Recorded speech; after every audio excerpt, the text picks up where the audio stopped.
Okay. Good afternoon, or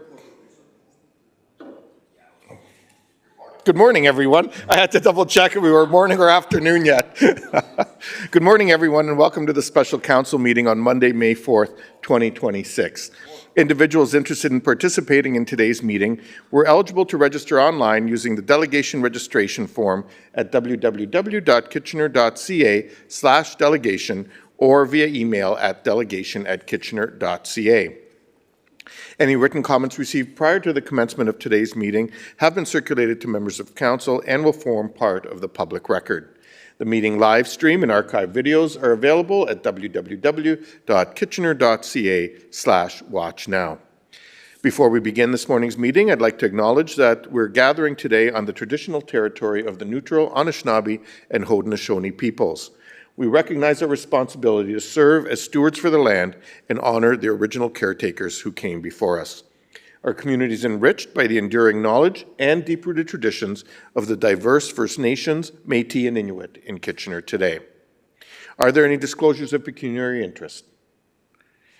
There being none, and there being no delegations, can someone move going in camera for the listed items? Moved by Councillor O'Dooney, seconded by Councillor Schneider. All those in favor? Opposed? That is carried. And motion to recess until 2 p.m. for our strategic planning session then. Moved by Councillor Stretch and seconded by Councillor Ioannidis. All those in favor? Opposed? That's carried.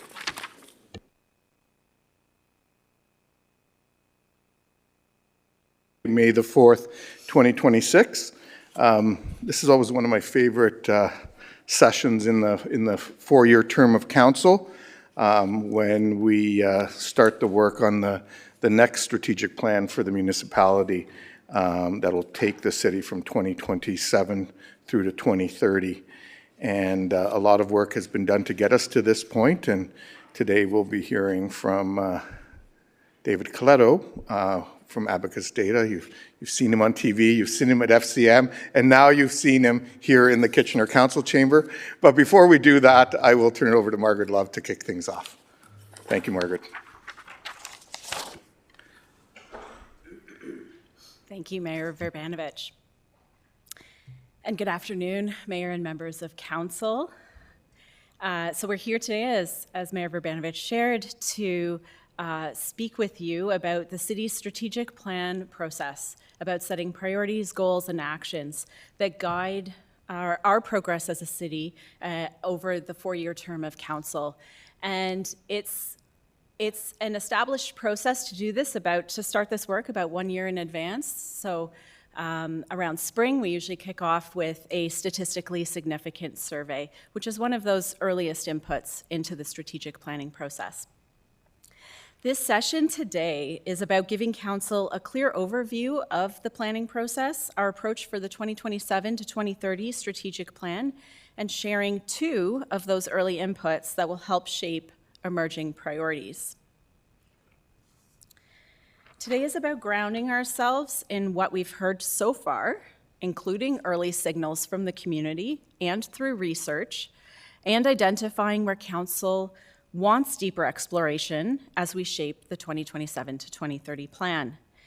We're bringing early inputs, not conclusions, to highlight both strengths and emerging gaps for Kitchener.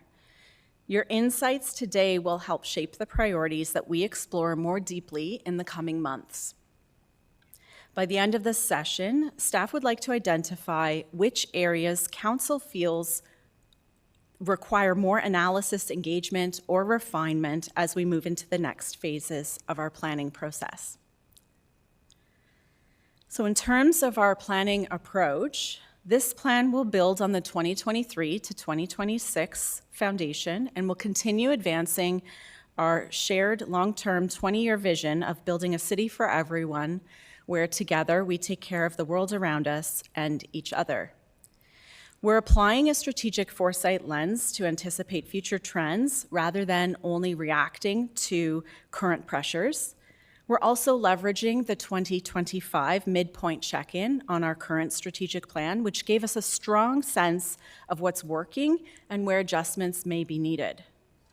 The process involves comprehensive internal and external engagement and engagement with council and committees to informed by both community voices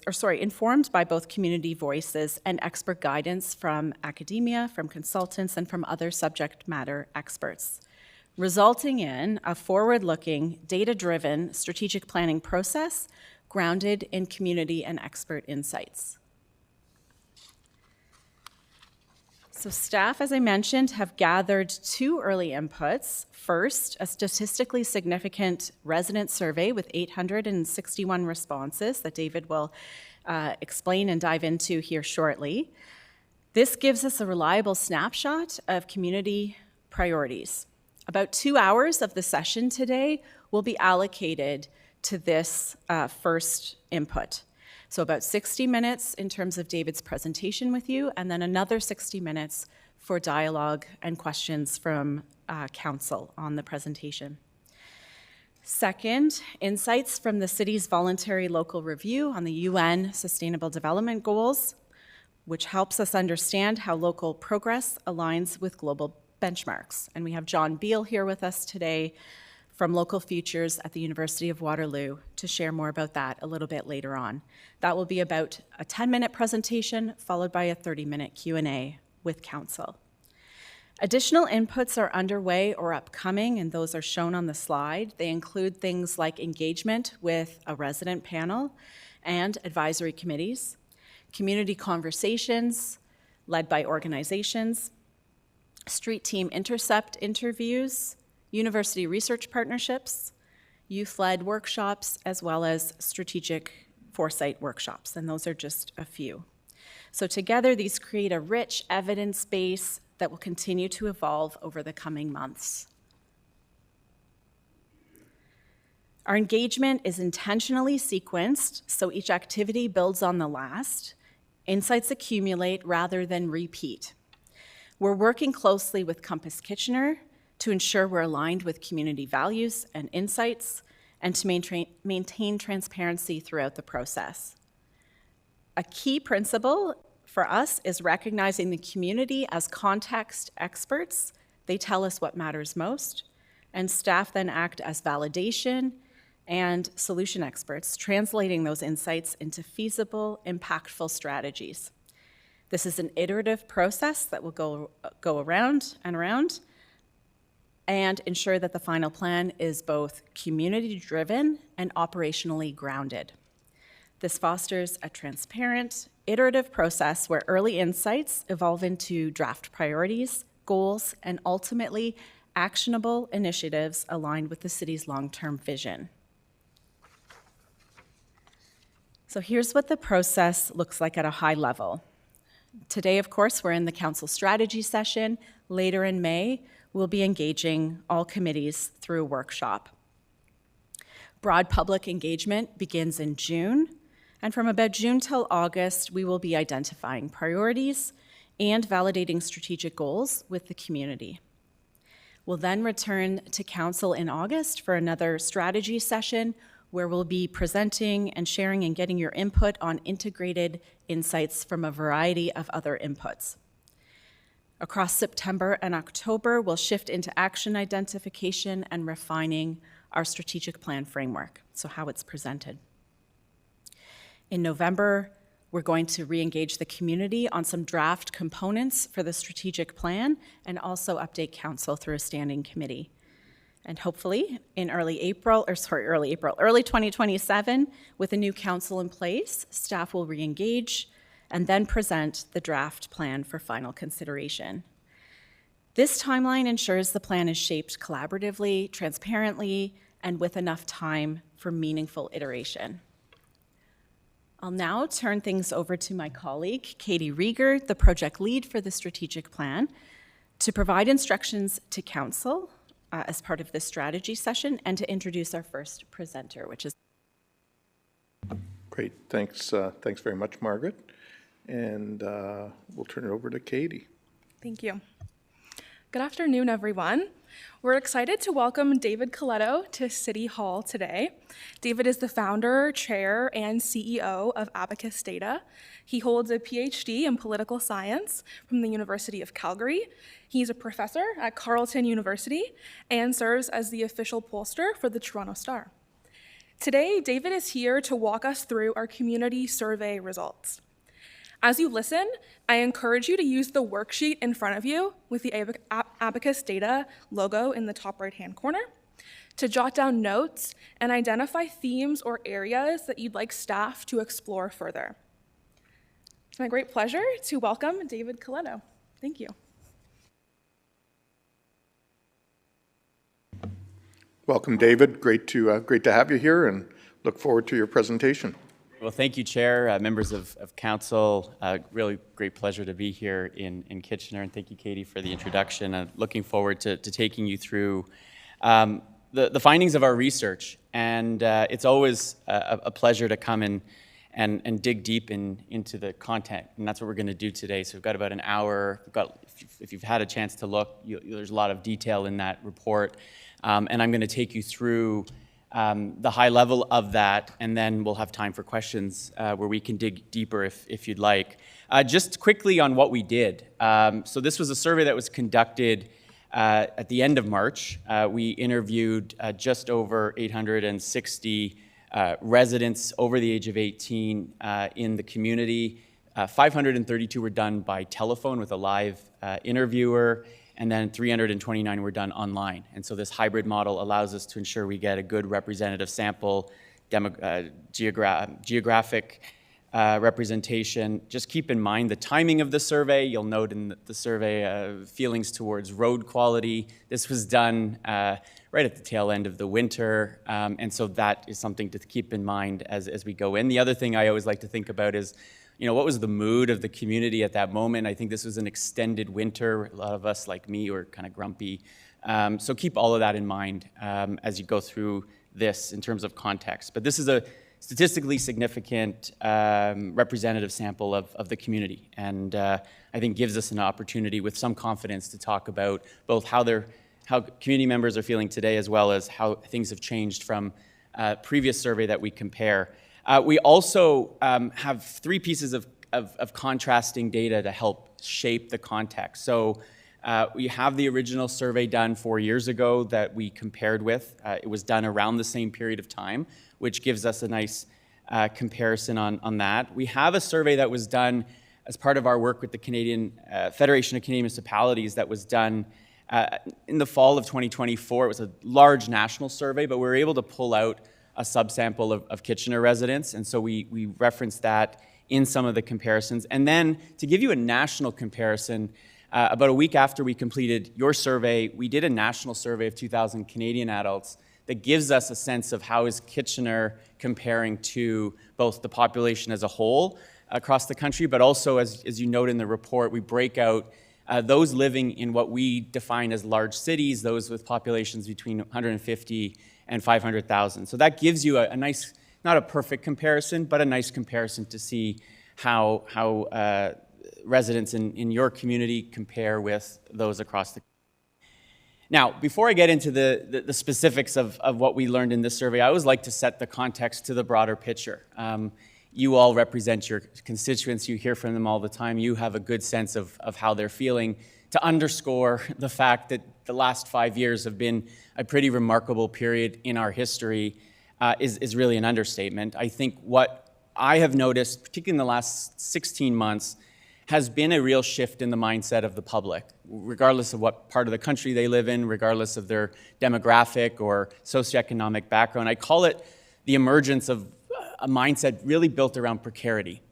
And so to understand that, if you think about the period following the pandemic, where we saw a rapid increase in inflation, interest rates, we saw what I described as a mindset built around scarcity. For most people living in Kitchener, they felt the things they needed in their life were harder to get, more expensive, and if they had them, they were worried they were going to lose them, right? You had, at the time, and we'll talk about this, rapid population growth. We have, generally speaking, although Kitchener, I think, is not like the national trend in terms of an aging population, nonetheless, aging as a whole, as well as a housing affordability challenge everywhere that created this mindset.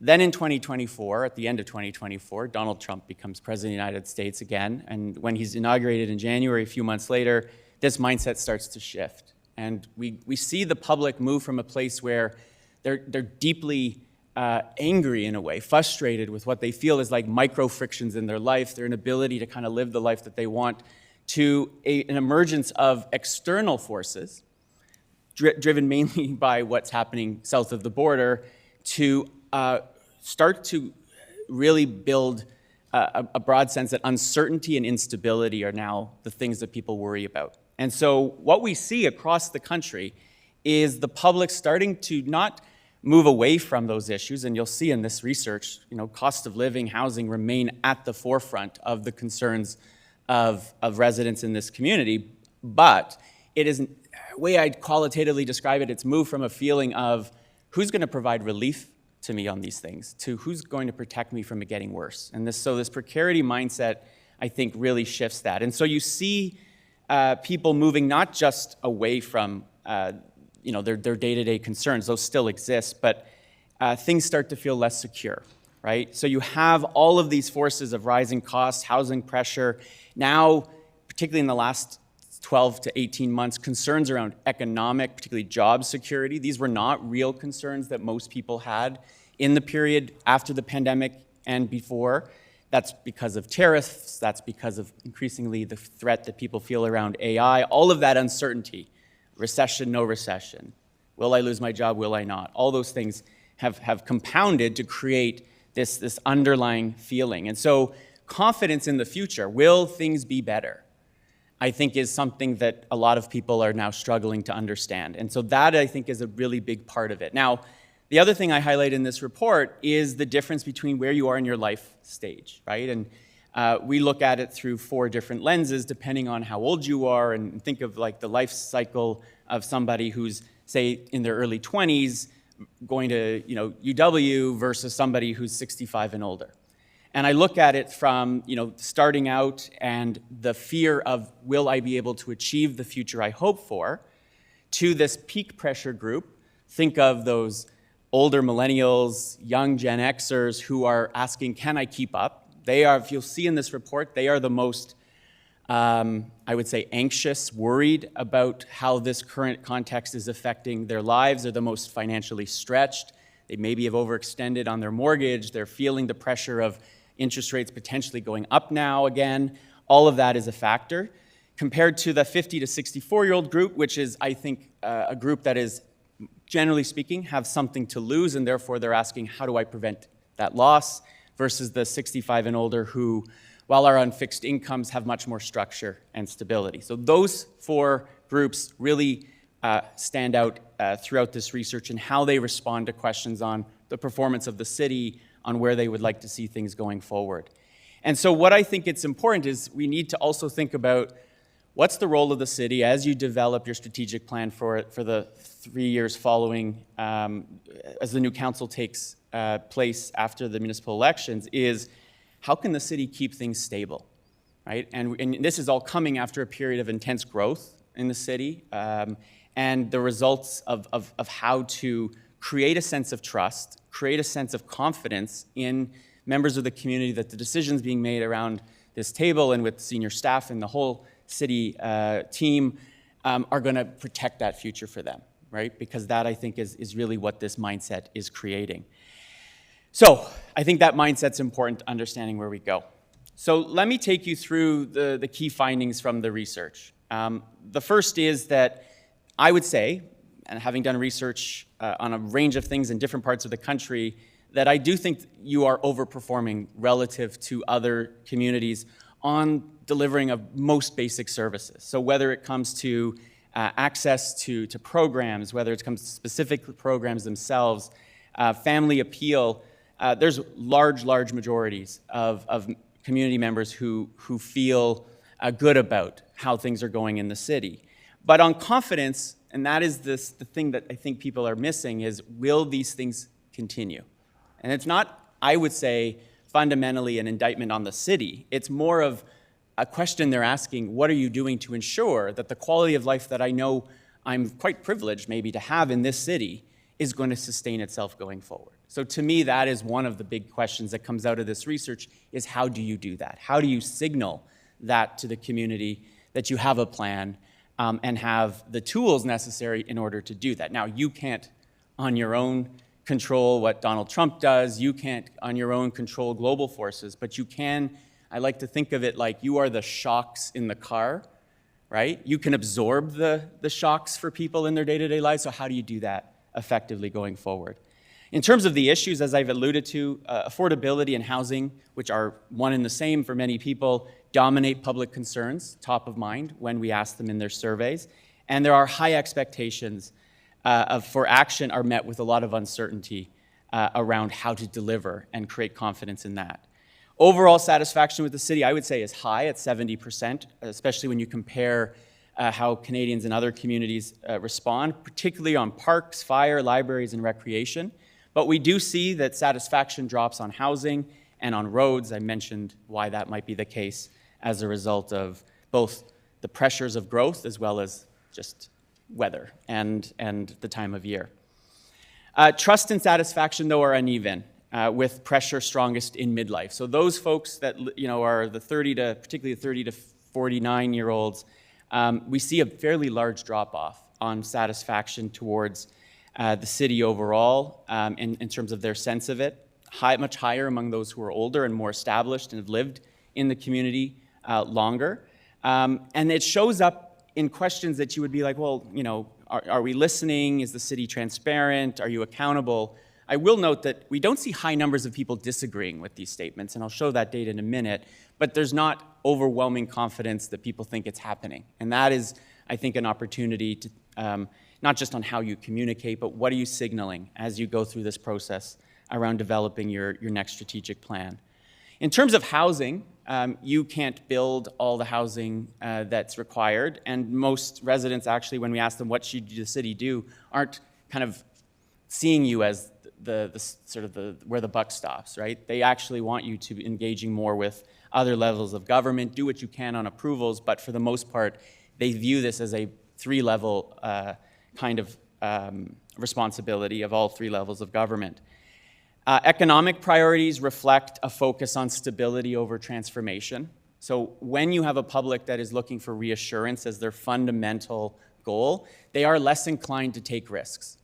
When uncertainty is the fundamental kind of mode in which they're understanding the world, just like a business is less likely to take risks, maybe less like a city is less likely to take risks when we don't know what's coming down the road, so too is the public in terms of what they're going to prioritize. So attracting employers, supporting small businesses get much higher preference than, for example, trying to increase tourism or creating more innovation hubs within the community. A city that's known for its innovation because of your connection with your post-secondary institutions and the tech sector more broadly, despite that. And then connection is shaped more by access than by programming. So we did ask some questions around how connected do you feel to the community and what would deepen that connection going forward. Good news is, 8 in 10 residents say they feel safe in their neighborhoods, although only about 1 in 4 say very safe. So there is some, again, doubt that exists that is not unique to Kitchener. I see it happening everywhere. This sense of uncertainty about what's happening, driven partly by information, partly by not knowing whether their community will continue to be the safe place that they thought it was going to be. As you might imagine, in an environment where affordability is a defining feature, still value perception on property taxes is split. That we've seen an increase in those who give a fair or poor rating to that, and there's still a preference for holding the line on property taxes as much as you possibly can, and I'll come back to that in more depth in a moment. Finally, I think most residents say they plan to stay in the community. There's a small minority who are considering leaving, driven primarily around affordability pressures, which you might expect given how things have changed over the last number of years. So let's quickly look back to 2024, because I think there's some insights from that survey we did for FCM that are worth setting, again, context. The first is when you look back to 2024, and again, this is in a moment where the global environment hadn't fully exposed itself as a threat to people's well-being. When you compare how respondents in that survey in Kitchener compared to those at the national level, for the most part, the patterns are the same. Cost of living, housing at that time were the top two issues. As I said, they remain the top two issues. Healthcare here in Kitchener was slightly lower than across the country, but for the most part, the dynamics were the same. I bring your eye to the immigration number for a minute. Back in 2024, 1 in 4 residents in Kitchener said that immigration was one of the top issues facing their community. It was 9 points higher than the rest of the country on average, and I think that's a reflection of the next data point, which is around growth. And the perceptions, and I say perceptions, on what growth has meant, or what it meant at the time to people. And you'll see that across every dimension, whether we're talking about housing, homelessness, cost of living, traffic, public safety, majority or substantial majorities of residents in Kitchener and frankly across the country connected growth with a negative consequence on all of those things. In fact, when you looked at those who believed that their community was growing quickly, and in Kitchener it was substantially higher than in the rest of the country, it was a negative frame. So if you believed your community was growing quickly, you were less likely to think it was headed in the right direction. You were less likely to think things were going to get better, which is a flip on what we would normally think, right? Because you, I'm sure, love to send a message that people want to move to this community. We're growing. There's something we've got great here. And I had done some work, for example, in Sydney, Nova Scotia, that was seeing thousands of people leave that community every year. They were dying as a community. They turned it around because of immigration, and then the public flipped, and they went from saying, we're now, so that's the effect that growth has, is it creates that, particularly in a scarcity mindset that I think was largely there in 2024, and we saw that in that research.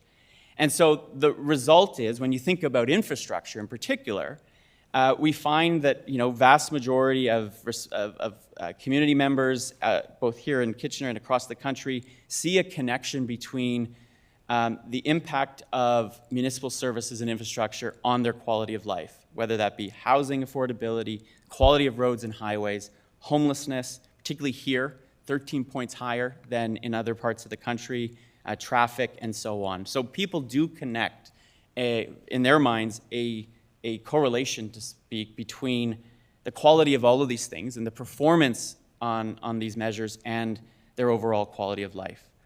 Now, back in 2024, when we asked residents when we looked at the Kitchener data in this data set, where are the kind of pain points, where are the strengths, you can see the patterns are similar to what they show up in the survey we just completed. So there was a lot of friction, I would say, around housing, around homelessness, around the drug use and addiction in the community. Crime at the time there's actually an elevated conversation at the time that has subsided, I would say, overall. But when we asked people to rate their quality of life in Kitchener, it was slightly higher than the national average at the time, at 54% rating it as good, not a lot of folks rating it as poor. And so this gives you a sense of where things were then. So I would say that the picture we had in the interim from your 2022 survey to today was residents still valued Kitchener's quality of life, but again, growing pressures due to growth on affordability, on infrastructure, and on capacity were already shaping, I think, expectations for what was coming next. Okay? And so that's where this current survey comes in.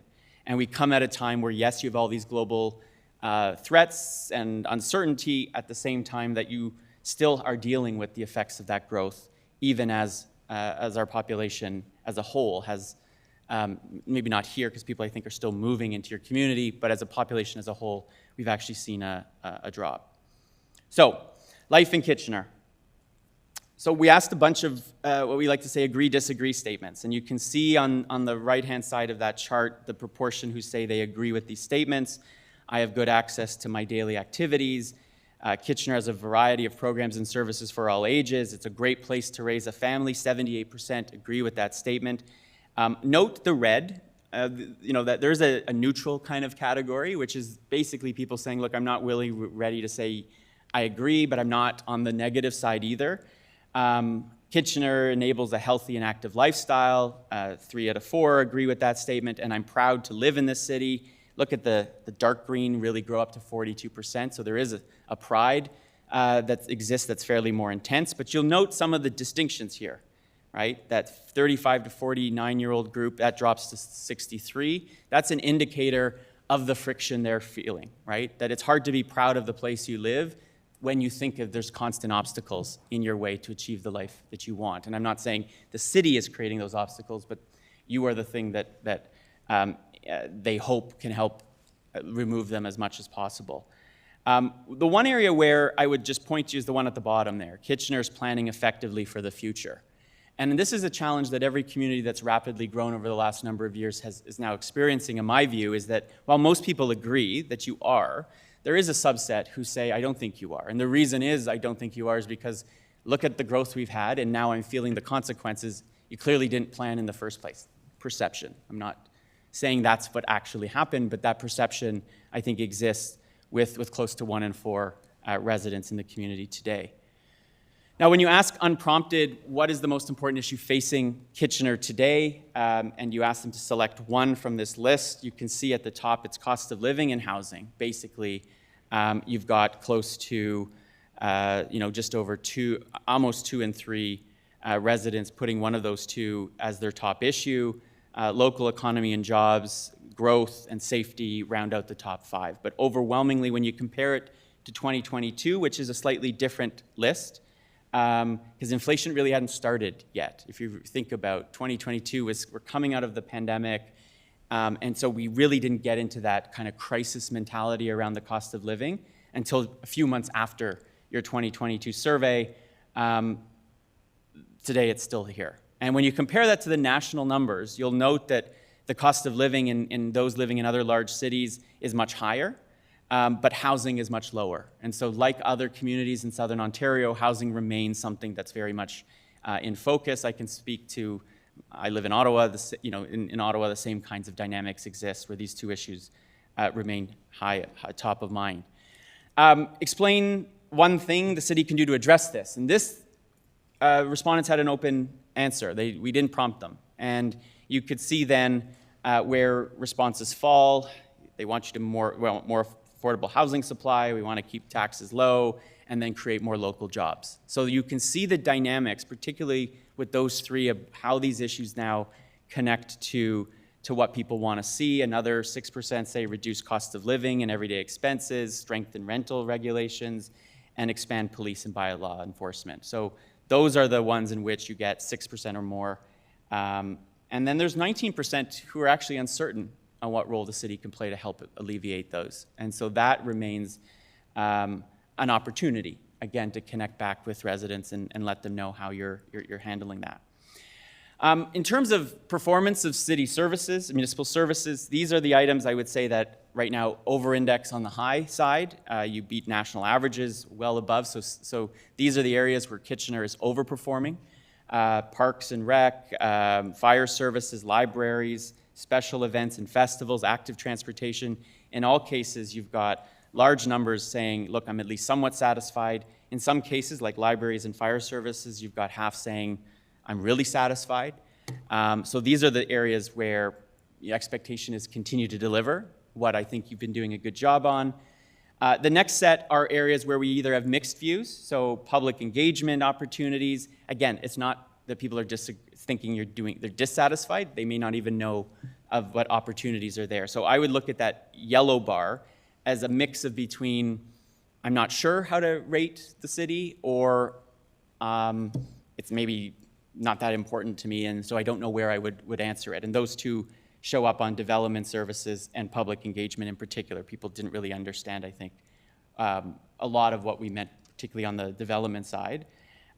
3 areas where I would say the red gets a little elevated: traffic management and congestion, affordable housing, and then there's your road maintenance number, with quite a number of people saying they're very dissatisfied by that. So in March, this was probably something you were hearing about from your residents if you were out knocking on doors or having community meetings, and so it shows up, I hope, here as well in the survey.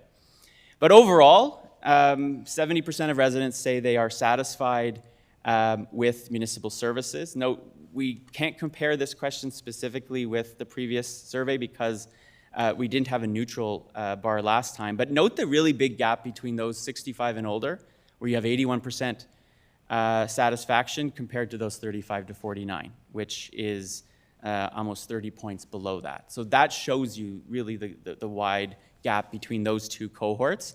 But compared to the national average or other large cities, again, Kitchener outperforming what we see across the country. And so that's something to take into account, and only 4% say they're very dissatisfied with the services they're receiving from the city. So digging then into specifics on housing, we asked one question here when it comes to how the city should focus over the next 4 years on this question, and we replicated a question that was asked in 2022. Not a lot of difference. The overall direction of response is pretty much the same. Working with other levels of government to secure funding for affordable housing options and advocating with other levels of government to fund for funding and programs to end homelessness were the top two.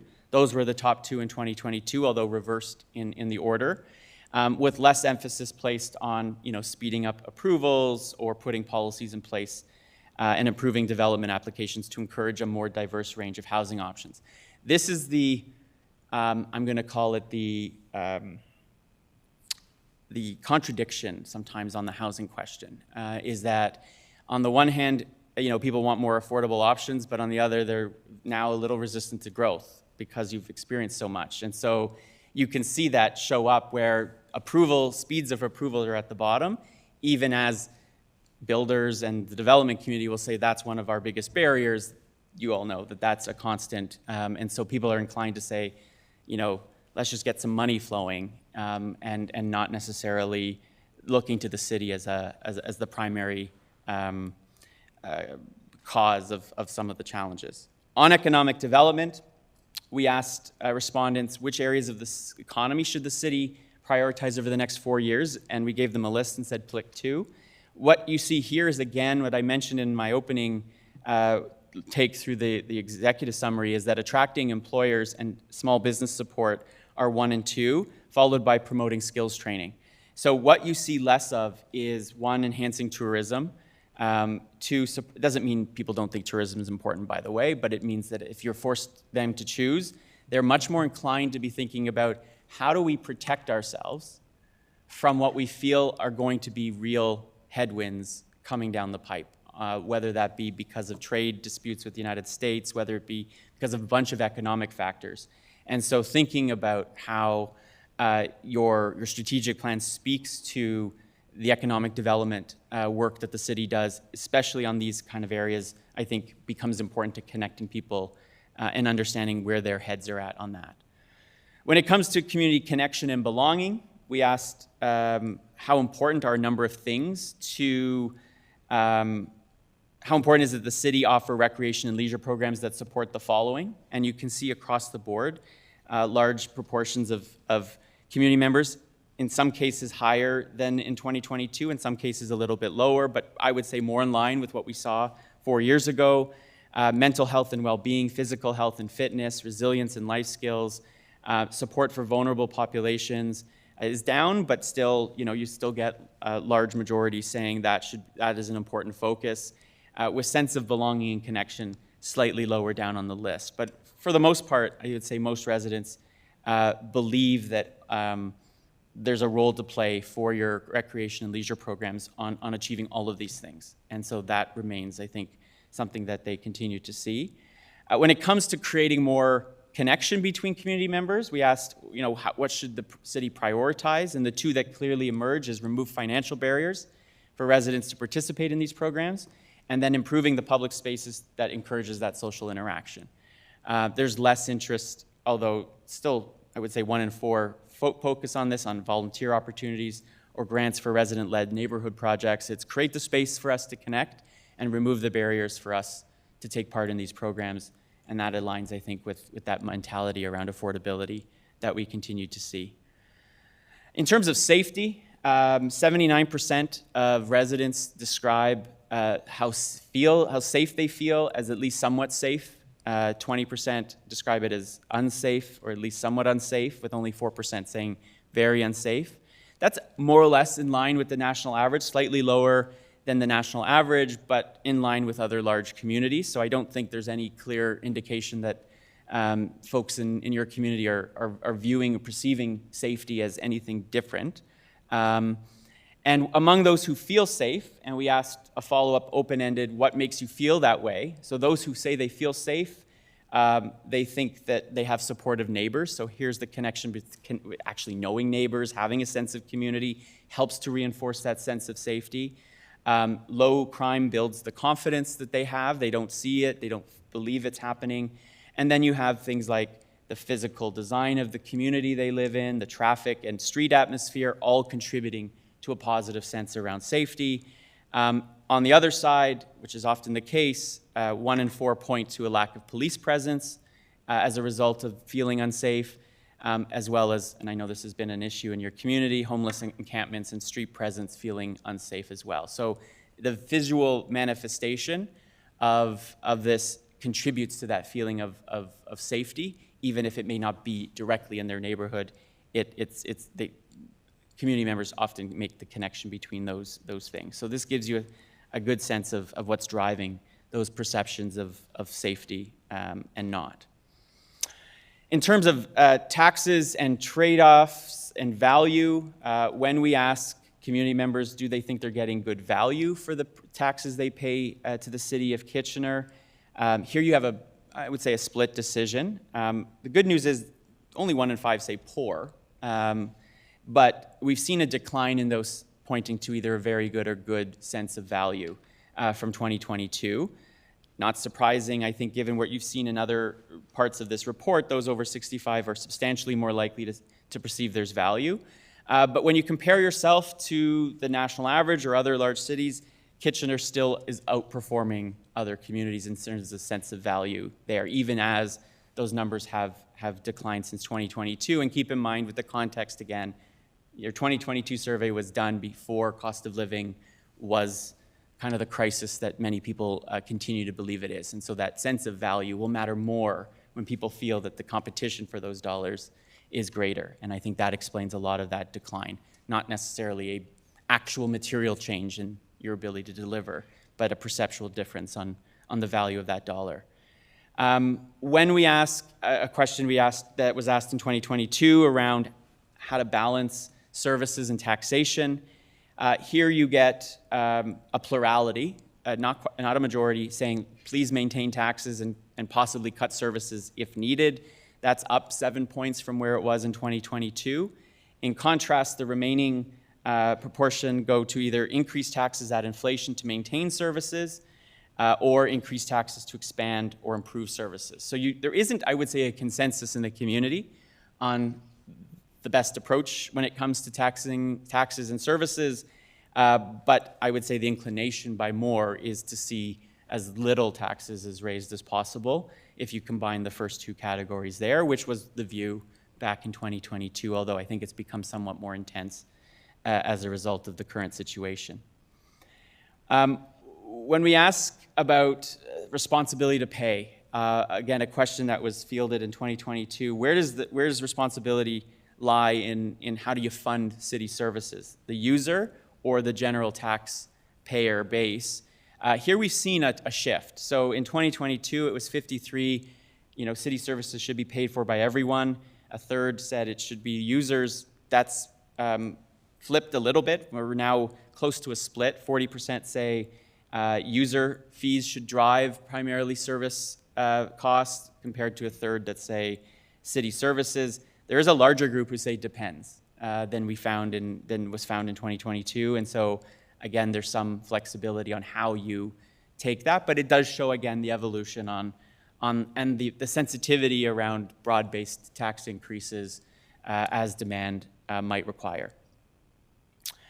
On sustainability, we asked some questions that I think remain important even if they aren't front and center to as many people given the context. The perceived risks of climate change.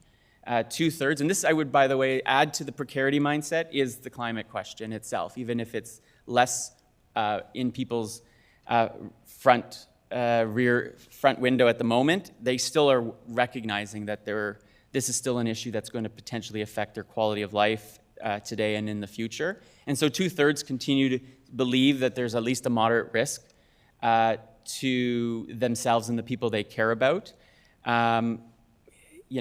We don't see a lot of variation here by age, although again, that middle age, that 35 to 49, slightly more likely to say it's not a risk, but that's still a minority view even among that group. And so the vast majority of residents continue to think that climate change is going to continue to be a risk for them. And so when we ask them, what should the city do to tackle this, I unfortunately don't have a very clear answer. Responses are divided between reduce carbon emissions, increase habitat diversity in natural areas, and reduce risks from natural events like flooding and power outages caused by ice or wind. So mitigate versus help actually do our part to drive this down. And so you have some flexibility, I would say, on that question, because there's no one clear answer coming from the research. Lastly, I think on the question of then trust, accountability, and engagement. So this, instead of asking about city services, we then asked a question of, okay, in general then, are you satisfied or dissatisfied with the municipal government in the city of Kitchener? And if you keep in mind that 70% were generally satisfied with overall services, there is a little bit of a gap here when it comes to the city as a whole, but it's not driven by, again, a lot of negative as much as more in the neutral side, right? So 51% are satisfied. That's higher than, significantly higher in some cases than other Canadians in large cities, and a 1 in 5 report being somewhat or very dissatisfied with the municipality as a whole. And so I think here again, you see there is some friction in the community, but this neutral group I think is the really interesting one. It's the one that I think is now not ready to sort of give you bad marks, but they aren't convinced that you deserve good marks. And I think that is the uncertainty factor playing into this. And it shows up in other data points, right? When you ask people, do you agree or disagree on how the city manages its relationship with the community? About the same proportion, although slightly higher, agree that residents have meaningful opportunities to provide input. I trust the city government making decisions in the best interest of the community. The city listens to residents. Council and administration are accountable. Again, you have far more inclined to say, I agree than disagree, but there's still a lot in the middle who are saying, I neither agree or disagree with that. And on these measures, you're actually in line, slightly higher in some cases, but more or less in line with the national average, right? So keep in mind, these surveys were independent of each other, and we're still getting fairly close numbers. So it shows that this is a problem all governments are facing. Where trust has declined, where information is fragmented. Even if you're outperforming on services in large areas, there's still going to be some doubt about your ability to deliver and protect people going forward. That has nothing really to do, I think, honestly, with individual decisions you're making, but is the general sense of how people are feeling. In terms of the outlook, on this front, we generally see some positive outlook. I think one of the dynamics that we've seen at the national level, I think is important to note, is I think Canadians generally have a very much a split brain right now. On the one hand, they look around the world and they say, it's a mess and it's uncertain. But they're increasingly feeling optimistic about Canada. And I think that plays into these results around what happens about the future. So you've got supermajorities of folks in the community saying, we create an economically thriving city by growing a diverse economy with opportunities for workers, businesses, artists, and entrepreneurs. We steward a better city together by providing responsive, innovative, and accountable local government that serves residents well. We build a connected city where people have secure, affordable homes and can move around the city. All of these kind of missions, visions, you find very broad support and agreement for. So that shows you no matter how you're kind of framing what it is you're trying to achieve, you can find, pretty close to consensus in some cases, and if not, some opportunity to persuade and bring people along. We don't see a lot of people disagreeing with these fundamental kind of statements about the future of the community. At the same time, back to my point about optimism, when you ask folks, do you think the city's headed in the right direction or on the wrong track? 52, slight majority say right track. That's down slightly from 2022, about 9 points, but higher than it was in 2024. That's this flip that we've seen. and significantly higher than Canadians in other parts of the country. So I would say that's a really positive number, right? If you ask Canadians, do they think the country's headed in the right direction? That number's around 40% today. We just did a survey in Ontario. Do you think the province is headed in the right direction? That's at 32. So on every comparable measure, at every level, whether you think globally, nationally, provincially, city residents are feeling more optimistic about where Kitchener's going. And I think that is something for you to build off of and take that optimism and try to drive that forward. What's driving people who think things are on the right track? Well, general satisfaction, strong future planning and growth vision. So that's a really important takeaway. This was an open-ended response. And the point here is that when people believe you have a vision and a plan to manage growth, to deal with it, to embrace it, they then feel better about the future. And so you see the direct connection between those two perceptions. Those who are believe there's good resident engagement and openness are more inclined to think the city's headed in the right direction. So this is like my favorite chart actually in the whole report, because it shows you what happens when people feel one way. They then feel optimistic because they have a sense of where we're going. And I think the biggest lesson I've learned over the last year about what's missing in people's lives is a sense of agency, is a sense that they have some control over what's going on, because everything that they now feel threatened by is outside of their control. It's from Washington, it's global, it's what's going on in Iran. All those things have meant that anytime you give people that sense of control, they're going to feel more optimistic about the future. For those who think things are headed in the wrong track, it's much more about accountability on spending. Those are people feeling the pressure particularly and asking the question on value for tax money.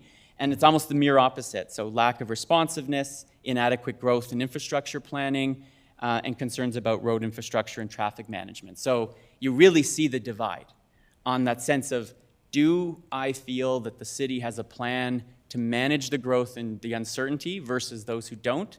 It divides almost perfectly between right track and wrong track. And so it really gives you a sense of, I think, as you start this process for strategic planning, where things go. A key question, are you planning to stay or go? Vast majority say they're staying. 16% don't think they plan on living in Kitchener. We dug in to try and understand what might be driving it. Those who plan on moving away are pointing to prospects for job and career, a desire for a different lifestyle, and then some point to overcrowding and traffic frustration. So it's a mix of, my life's changing, I'm going to go look for another opportunity. And so the one that I think is particularly worrisome is that sense of growth and cost being the driver pushing people out. Those staying, it's about good fit and good economic prospects, deep roots, and those who say there's high living costs, they find themselves on both sides. It's not yet pushing those planning to stay. So to wrap up then, I think the 2024 pressures we measured in that FCM survey carry into 2026, but have become much more pronounced. Affordability and growth are now shaping, I think, how residents judge the city, even if that growth might be less ambitious and intense than it maybe was in the previous 4 years. The legacy of that continues to be something that people are understanding.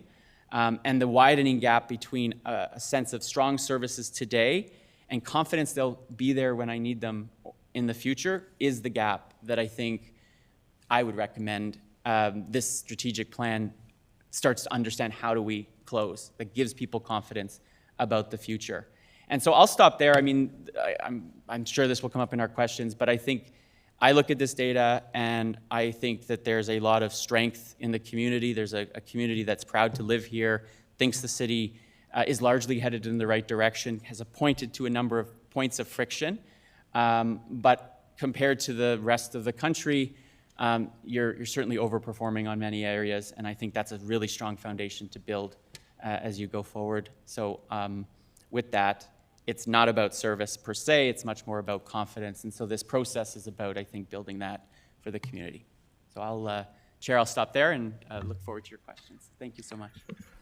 Wonderful. Well, thank you very much, David, for a very thorough presentation. I'm sure there's lots of questions and comments, but I think there's a piece before we get there. So, Katie, do you want to Yeah, thanks very much.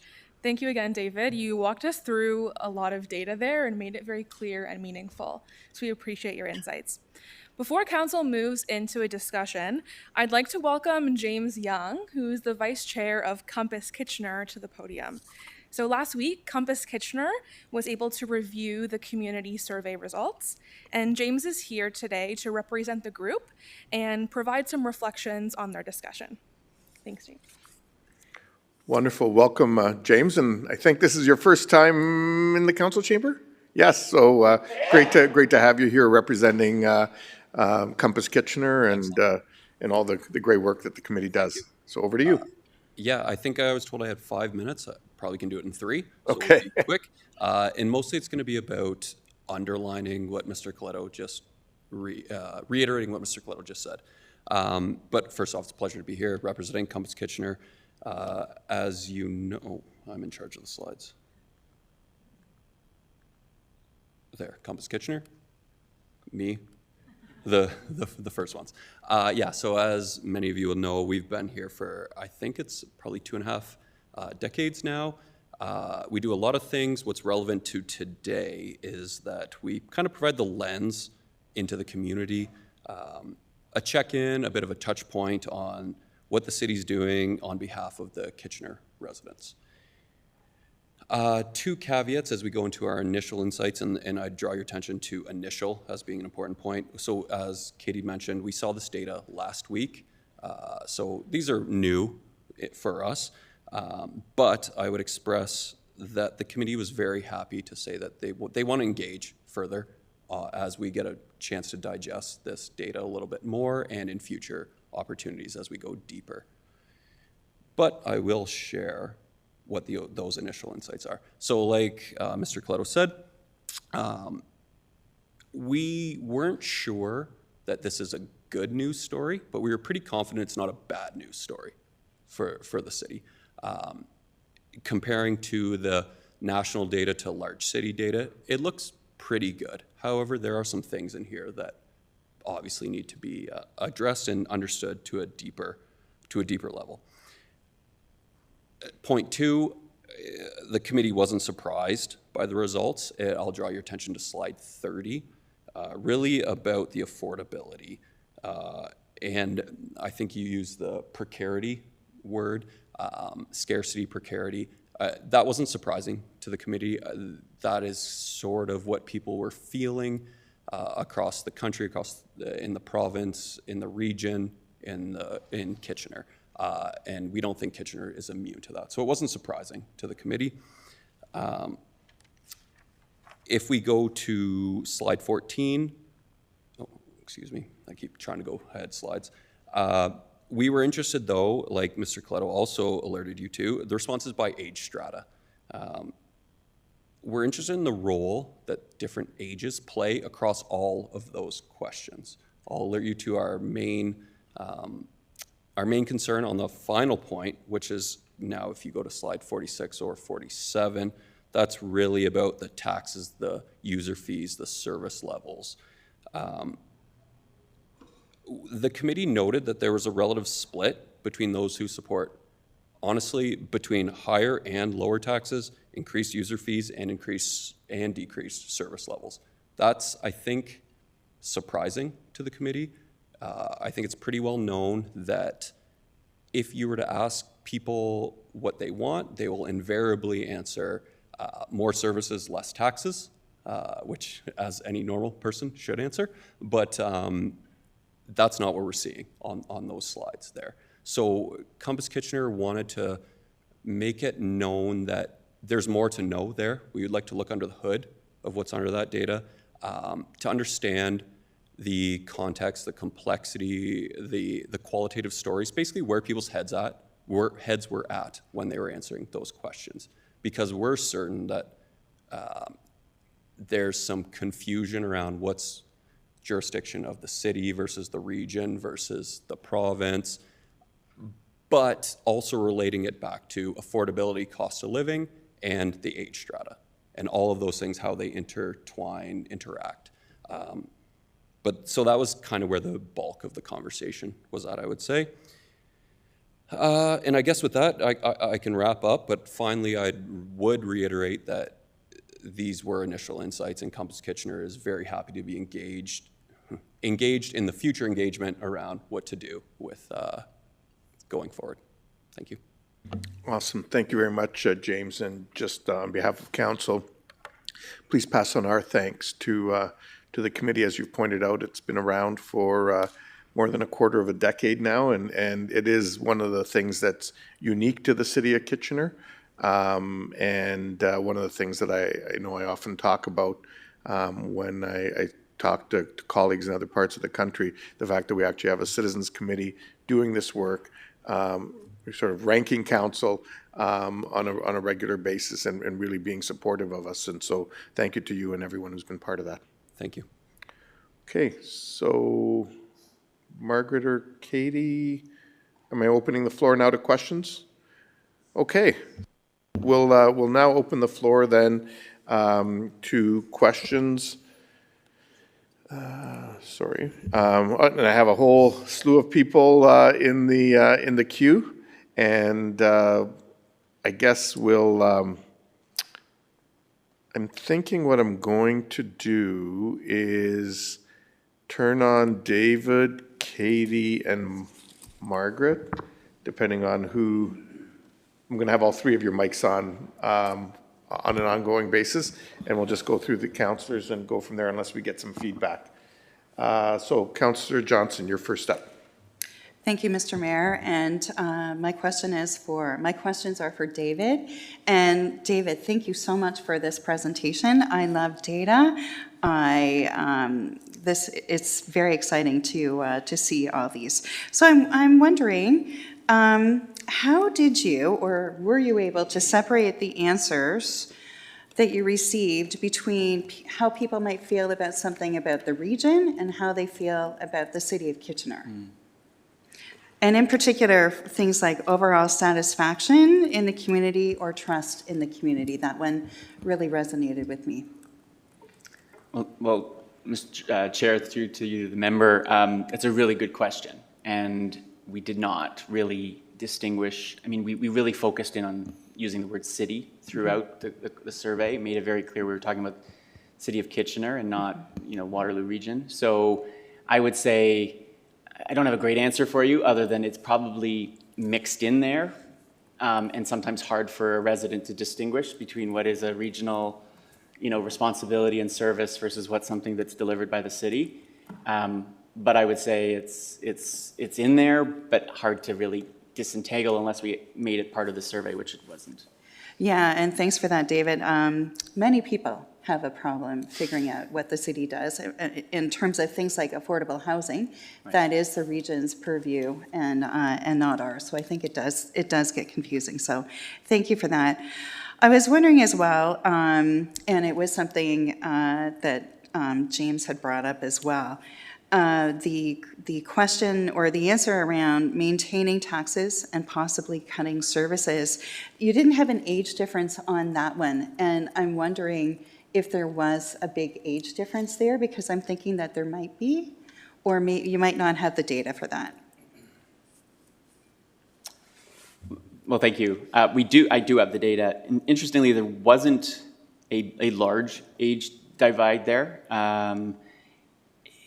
Younger residents were more inclined, or slightly more inclined, to not want to see taxes raised at all. Mm-hmm. And I think it's a strong correlation between is cost of living and housing costs higher up on your agenda. Mm-hmm. Those over 65 more open to seeing an inflationary increase in taxes to help maintain services. But it wasn't any directional difference between your age and how you answered that question. That's interesting. And James, like you, I'd like to see a deeper dive into that one. I think that one in particular is something that we can be looking further in on. Yeah, and you know what? I think that is all of my questions. Thank you so much. Thank you. Thanks, Councillor Johnson. And David, just from a context perspective to Councillor Johnson's first question, probably around the time of the survey, there was significant discussion and debate going on in the community around both changes in waste collection methodology as well as a water scarcity or supply issue that the region is dealing with. And that, we suspect may have shaped some of the responses that we're seeing. Councillor O'Dooney, you're up next. Sorry. No worries at all. Thank you, Chair. Thank you so much for your presentation, David. I do have just two questions. There was one, I don't remember what slide it was, where you talked about some of the concerns that people had, and one of the line items was bylaw enforcement. I don't know if anyone can recall that slide. Could you just dive deeper into that? Is it bylaw is not responding on time? Is it, was there a follow-up question to just get a better answer so we can understand and we can, if needed, take action on something like that? I am looking for the slide. I'm sorry, I didn't pick up the slide number. So that just to clarify for council, thank you, Chair, through to the member. When we asked, are you satisfied or dissatisfied with bylaw enforcement, you had about 1 in 5 saying dissatisfied on that. Yeah. I mean, we didn't. One of the limits of survey research is you don't have the ability to, on every question, follow up and say, well, what do you mean by that? And can you give me an example? But I would say it's an area where, there is a higher level of I would say dissatisfaction, but I can't speak to what or why. Okay. It's part of it. Other than, it may be tied to some of the other issues that people perceive, and therefore they don't think the bylaws are being enforced if they perceive these other issues might be existing. Okay. I had a chance to sit in Compass Kitchener's meeting was it on Friday? I don't remember what day it was, but my first time ever. And I do recall that one of the things that was mentioned was for some of the questions, there was an opportunity on the internet, correct me if I'm wrong, where a follow-up question could be asked. So if possible in the future, if we can be able to ask those follow-up questions so that we get a better understanding. Because right now, for something like that, okay, I understand 25% people are not happy with bylaw enforcement, but I wouldn't be able to follow, I wouldn't know what to do with that information because I don't know what in particular that they're not happy about. Is it that they're not responding within 48 hours? Are they not going with police? Are they not responding at all? So it's just something that we can think about for the future.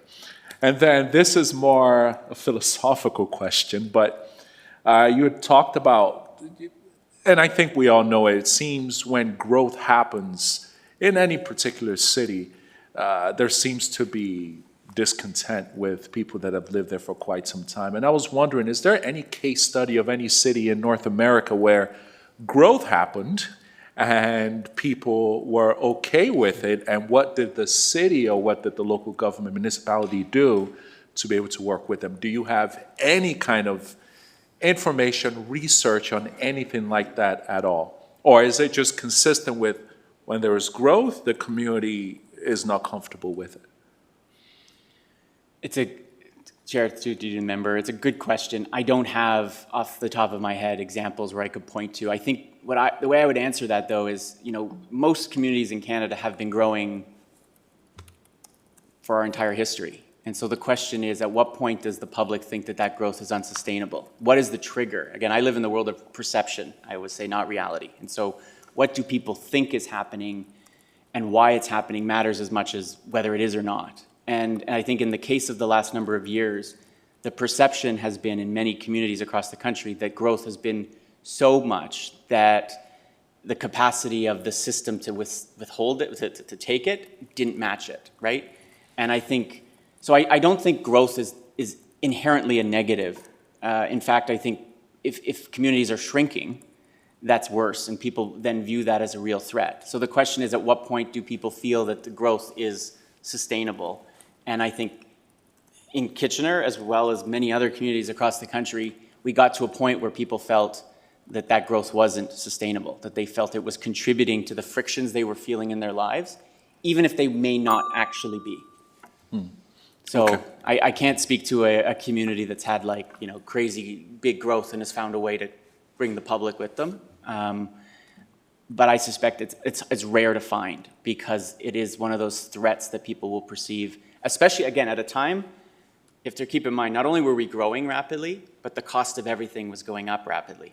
So you had this like accelerant of conditions that made people then feel they couldn't get access to the things they needed. Thank you, Chair. Thank you. Thank you. Thanks, Councillor O'Dooney. And before I go to the next person in the queue, I'll just, one of the things, David, that sort of caught my eye and it came up in the question around bylaw is, if I recall correctly, previous, and I get, different companies sort of have different approaches, but if I recall correctly, previously we didn't have a neither satisfied nor dissatisfied option. We kind of forced people either into one group or another, and we see that either in those questions or also in the ones where neutral kind of became a position. And I'm wondering if you can just sort of tell us, or why you took that approach and how that may impact sort of where people land on those issues. Yeah, we're going to get in, thanks, Chair, into some methodology. I love it. It was a choice we made. I think it's our approach as a firm to recognize that if you sometimes force people into choosing a side, they may go with an inclination, but it may not be informed on something they really feel. And so I'm always someone who likes to create a middle space for respondents, and it's not necessarily driven by, in part, they may not fully know an answer, and two, they may, and if you look at where we see a higher inclination of people to say neither, it's, in my view, likely because they don't know or have a clear sense of what the city might be doing. So public engagement opportunities, for example, you have a high level of people saying neither, positive, satisfied, or not satisfied, and that's likely because they probably don't know what those opportunities are. In the overall question, I think my view is it gives us a better read on a group that aren't ready to give you negative scores, but aren't inclined to say, I think you deserve positive ones. So I just think it's a more nuanced way. It's less clean on a simple way, but I think it's more instructive in my mind. And so I prefer using those kinds of scales than just a 4-point scale that forces someone into a positive or negative. Great, thank you. Councillor Singh, you're up next. Yeah, thank you, Mr. Mayor. So I'm going to be very quick with some of the questions, so kind of a rapid fire and no preambles. And if you knew me a little bit, I love preambles. So if you can be just quick as you can with the response as well. So when challenged with perception, how can we demonstrate measurable progress on affordability? Like, we're really fighting perception as well, and it's part of our challenge. If I had the answer to that, sorry, Chair, if I had the answer to that, yeah, I could be a very, very wealthy man, because I think it's the challenge that everybody faces. Every level of government is struggling to demonstrate it. I think the easiest way, to be frank, Councillor, is to signal a motivation to constrain your need to ask for more from residents. It doesn't mean you don't or you can't, because growth happens and inflation affects the city's budget as much as the household's budget. But I think it's the belief that you are doing all that you can, right, to limit what you're asking of residents in this moment is the first step in achieving that. Okay. But there are very few actual tools. I'm not a policy expert, so I'm not going to step into a domain I don't know well. Yeah, I think I should have prefaced that, not necessarily asking for the solution, which I would have loved if you had a solution, but more so how much is the data skewed because of that?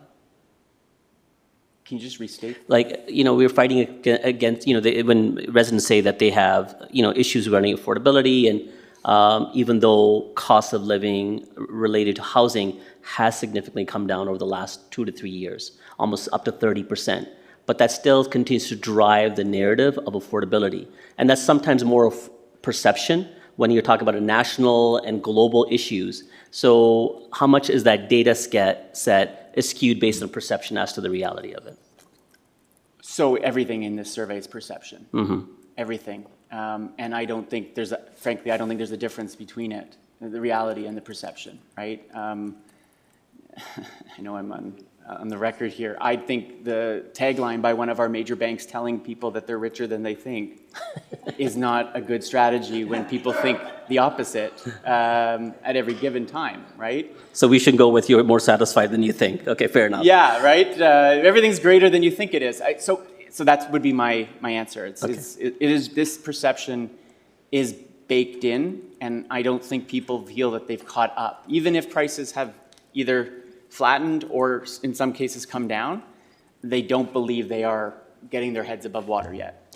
Okay, the other question is, when asking, again, and that kind of related to the perception as well, we're asking affordability and trust and accountability. We are in a two-tier government. We have the region and we have the city as well. In the last few years, I think post-pandemic, the region has had significant struggles related to budgets towards the police, water-related issues, as well as growth, transportation, and they've raised taxes significantly, in many cases over the last 3 years, double than what the city of Kitchener has done. Mm-hmm. How much are we wearing that? And is there any pre-qualifying question as we ask residents? Chair, through the member, it's a great question. I would say I can't answer that accurately. I don't know how much you're wearing it, to use your own term there. I think you just assume it's embedded in there, in the same way that, you know, some people may not understand the difference between a federal or provincial tax that they pay, but they just feel that it's becoming unsustainable. So it is, I think, the context by which you're going to be having to develop this strategy in the way that you communicate with the community, because it's likely informing that choice. Okay. Did we ask when it related to growth? I mean, our community did face significant growth, and not a lot of, all of it was related to immigration for permanent residents into our community. Much of that was transient and more migration related to international students that may not intend to stay after their completion of studies. And that's shifted, you know, quite a bit over just the last year. Did people specify any difference in follow-up answers, or was there any capturing of that? So, all of the questions on growth weren't in the survey that we did for the city of Kitchener. Those were from the research we did with FCM. So at the time, we didn't dig deeper into that, other than the perception of growth. Okay. This is related to that first question I started off with. And if it's too large of an answer, it's okay, then I'll try to maybe key back in. Which finding out of most of what you presented should council treat as statistically significant shift versus more of a directional shift?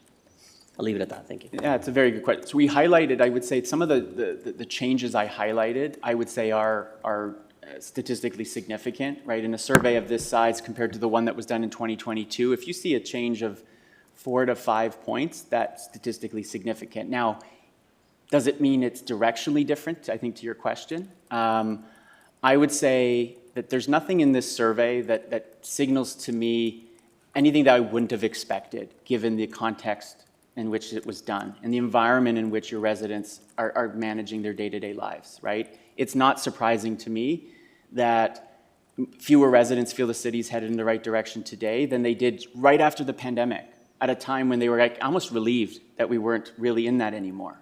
So the comparator is a challenging one, because that 2022 survey was just before the inflation crisis and just after this fairly traumatic moment that everybody lived through. And so I would say look at the comparator with the rest of the country as a better judge about how Kitchener's doing relative to, let's say, other communities your size. And on almost every measure, those numbers are better here. Despite, I would say, you've faced as many challenges as those communities faced with growth, with economic uncertainty, and being so close to the city of Toronto that is putting those kind of housing pressures on you, unlike some of the others in the country. Thank you, Councillor Singh. Next up, I have Councillor Deneau. Thank you, Mayor Verbanovich, and thank you, David, for coming in today, and everybody actually for working on this. And so my first question is there any methodology to figure out like the percentage of respondents who are not happy with anything? Yeah. Like, I'm being, you know, it's cynical, but I'm being honest though, too, right? Sorry to interrupt you. Yes, that's a good question. We could do that. I would say in all my work, there's probably 5 to 6% of people who are generally unhappy with everything. That's their natural inclination. It's not to say that they're nice people. They're just, their state of mind is to be a little bit more discerning, I would say. So that shows up in all of our research. And you should keep that in mind, that there's, you could have like a perfect game, and there would be somebody who says, your arm, I'm using a baseball analogy, your arm angle on that pitch was a little off, and you can improve it for next time, right? Awesome, thank you. Yeah, you're right. And so of the 861 residents that were approached, is it random or targeted? So in terms of our sampling, so for the telephone portion of the survey, it was a random sample. Okay. The online portion, we have access to a panel of approximately 500,000 Canadians that we would then, what we call screen them to being residents of Kitchener, and then pull somewhat of a random sample out of that. So we take those two very different methodologies, that's why it's hybrid, and we think it helps solve for some of the weaknesses of both to create a much better, I think, sample overall. Okay. And so obviously it's broken down by ages and sex as well, and ethnicity. Yeah, we've been able to, in the detailed report, we break it out by how long you've lived in the community, your identity, both like cultural and background as well as gender, income, so your household income. So we have a range of variables that city staff and council have access to looking at differences across those. Education, like Correct. employment status, sorry, renters versus owners. Yes. Is it separate? Do we identify which ward they're part of as well? We have that data. Okay. Only about, given there were 10 wards, about 10% of the sample are in each ward. We made sure it is represented by ward, so each ward had its appropriate number. To dig into results by ward means you have about 80 to 90 respondents per ward, which raises the level of error that will exist on that estimate. So I'm always hesitant, I know you're all interested in what your own wards are saying. I get it.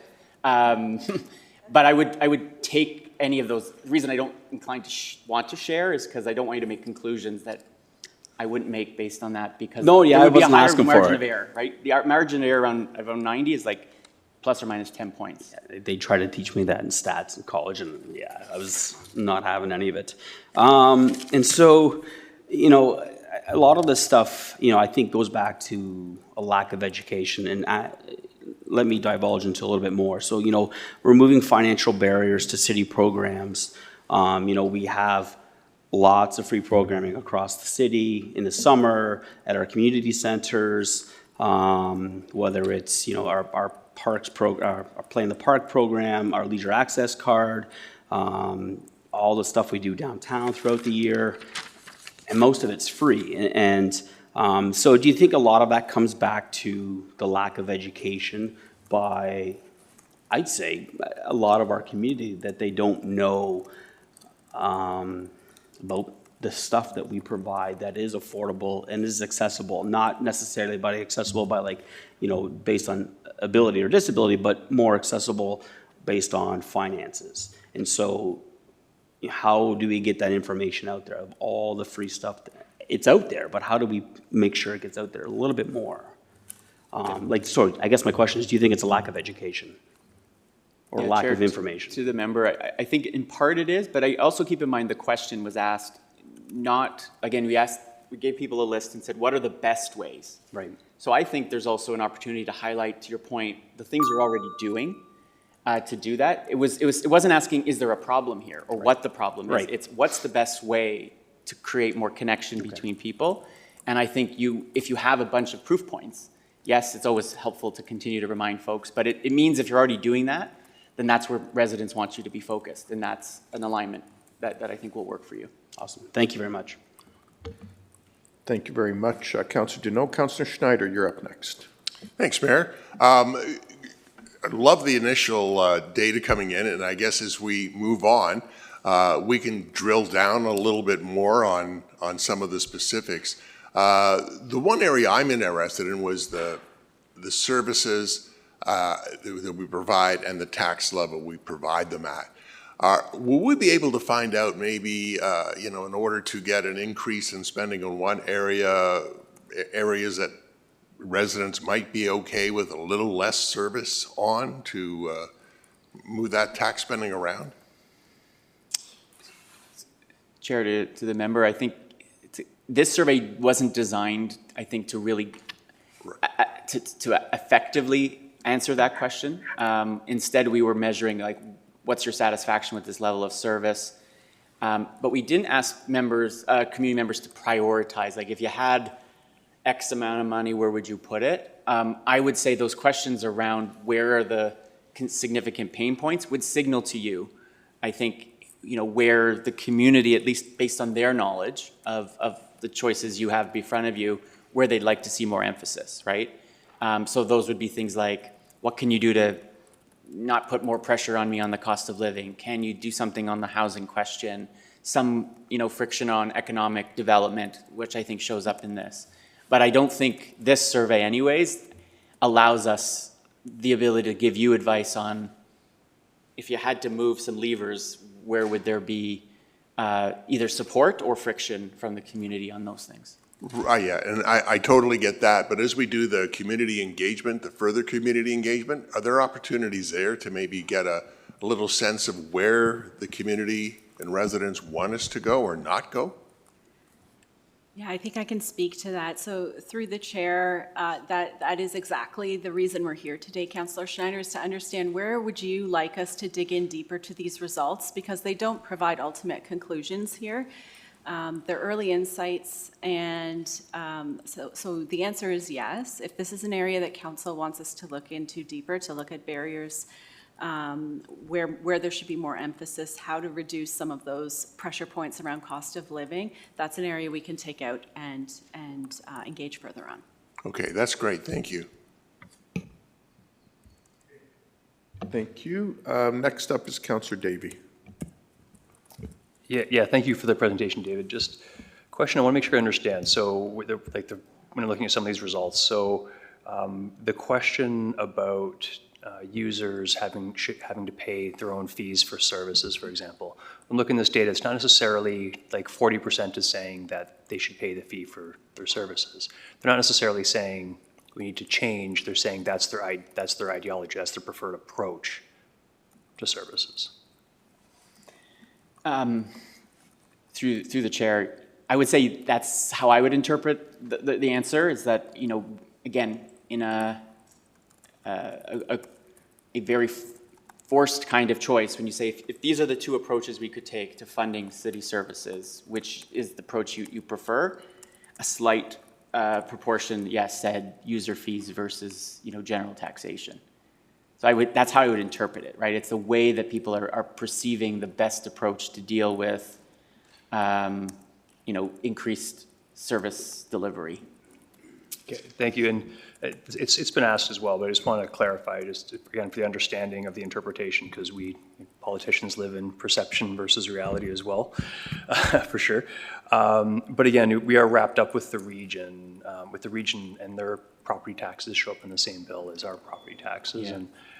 And just for reference, again, it's been mentioned, but during this term, while we actually were at inflation, I think exactly to the decimal point, the region was double over the same time frame, and because they're also double the size in the property tax bill, there's a magnification effect. So basically every dollar that we added in taxes, the region added about $4. So when I'm reading these results, the average resident doesn't know that. I should take that as part of that perception when I'm making a decision on our strategy. Through the chair, I would say I can't be certain when you say they don't know that. I would say this survey didn't really lay out, here's how much your taxes went up from the city of Kitchener, here's how your taxes went up from the region of Waterloo. But I will assume that some of the pressure that you may be feeling from residents is also coming from, right, that reality. And so I think you have to just understand it, that context is there. This survey would have a harder time. So maybe in some of the future consultation work that's done is to find out, how do residents respond when they learn of that distinction? and to see whether then that changes their view. I think it's part of it, right? So I think the value for tax dollar question, the decline that we saw in people perceiving it to be good, is in, I would say, my hypothesis would be likely driven by, one, the general concern around the cost of living, and two, by that context that you described with the region, probably complicating their read of, or, you know, is this a city service, is this a regional service, and the like. Yeah, because I agreed with Mr. Young in terms of, in his presentation, that that was applied to us. And there isn't any data from other municipalities, because that specific slide, there wasn't any comparative data in terms of maintaining property taxes. No, we didn't ask that at the national level. Okay, and the last question, I love the data as well, and I believe in previous years, we were able to access the raw data itself, or is that something that could be provided to council if we were interested? I'm not sure who to ask that question of. But I know it would be on us to figure out, I'm assuming it's spreadsheet level material, but could council or the public or everyone be, could that information be made available? Through the chair, can I clarify, is it the raw data Yeah, you're the raw asking data. for? Yes. So not the tables and the tabulations, you would be asking for raw responses? Oh, well, if it's already tabulated, same, that's, yeah, in a readable format, that would be easier for us, yeah. But I mean, the actual responses would be ideal to go through for those of us that are interested. So through the chair, we do have a longer detailed report that we could share with more tabulations that shows the various groups, with the caveat, as David shared, that many of them won't be statistically, or some of them won't be statistically significant findings because The sample size of shrinks. the grouping yeah. and the size within each grouping. Yeah, understood, but still helpful. Yeah, thank you, that's all, thank you. Thank you, Councillor Davey. Next up is Councillor Ioannidis. Yeah, thank you, Mayor Verbanovic. And just to touch upon that, I'm really curious about the ward comments that were made, because I feel that certain questions would be answered differently here in the core than they would be in the suburbs, or in particular in Councillor Michaud's ward because of the college, et cetera. So I still feel that data has some significance. But anyways,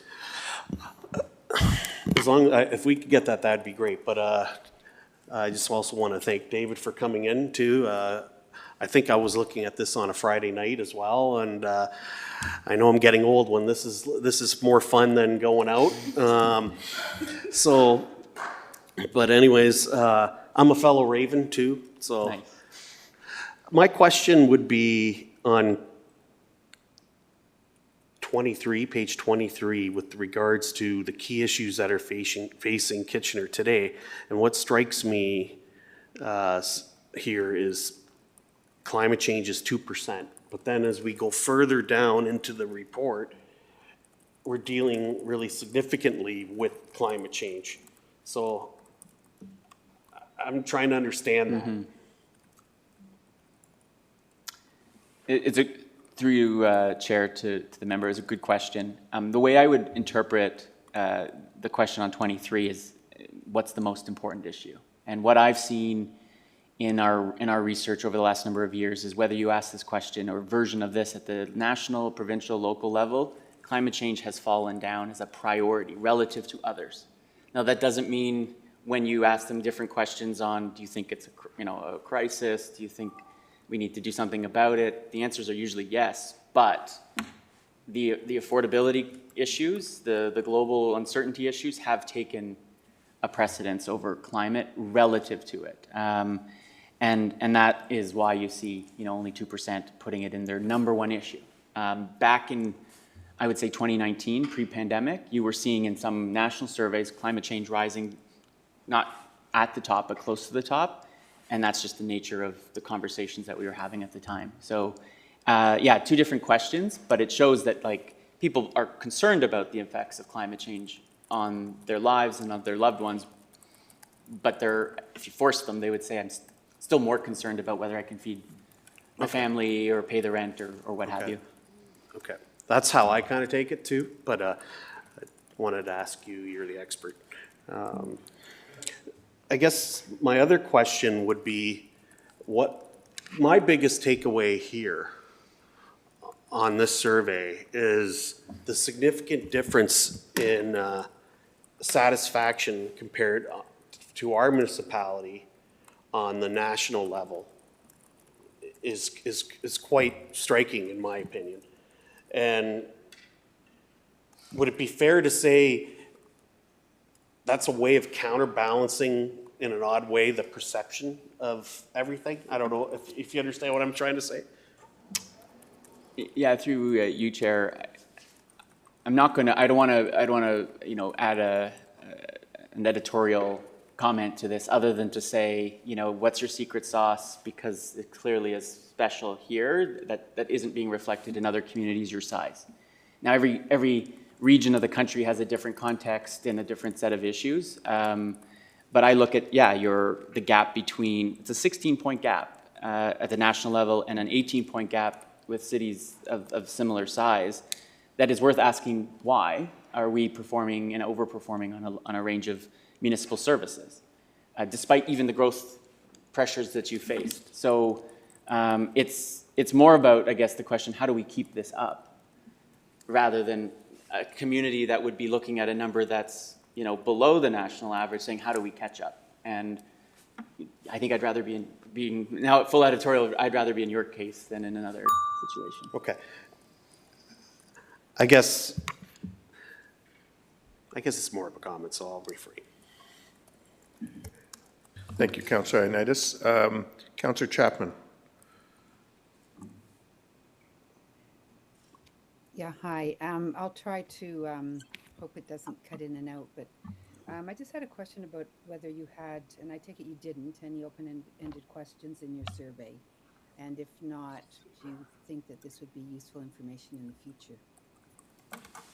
Chair, through to the council, thank you for the question. We did have a number of open-ended questions in the survey. So there were times, for example, after we asked, do you feel safe in your community? We followed up with an open-ended that said, why do you feel that way? And gave the respondents a chance to answer. So there were times, a number of times throughout the survey in which community members had the chance of just writing anything or saying anything that they wanted. And then what we do is for the sake of a simple report, we could go and what we say code those into similar categories that would appear. So there were a number, I don't know the exact number of questions, but there were several times where community members, including one where we just said, like, what would you like to see the city focus on? And didn't prompt them on a list of issues. And would that data be available to us as well? Through the chair, we can get a copy of the raw commenting data and share that back, and I believe we can do that by ward as well. And we did look into it. There were 3 open-ended questions. Thank you. Okay, thank you. Thank you, Councillor Chapman. Councillor Stretch. Thank you. My question is around trust, engagement, and accountability, and I'm curious if there's any correlation between community engagement, where we're building opportunities for residents to have more autonomy. Do we know if that increases trust, decreases trust?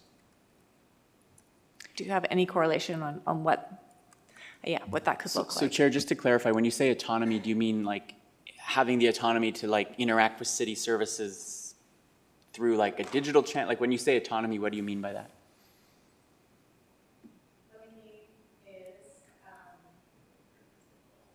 Oh, thank you, sorry.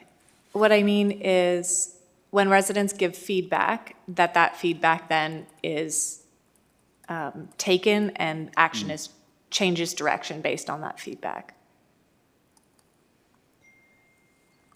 So can you just connect that then back to the original question? Sorry to... So does that, when residents see that, does that increase trust and accountability, or is that something that can happen and it doesn't change that perception?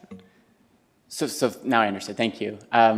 Chair, through to you, the member. I think, so there's no doubt in my mind that when somebody engages on something and then sees action taken on it, that's going to reinforce and strengthen trust, right? Like that's a belief that I'm listened to, that you act on my feedback.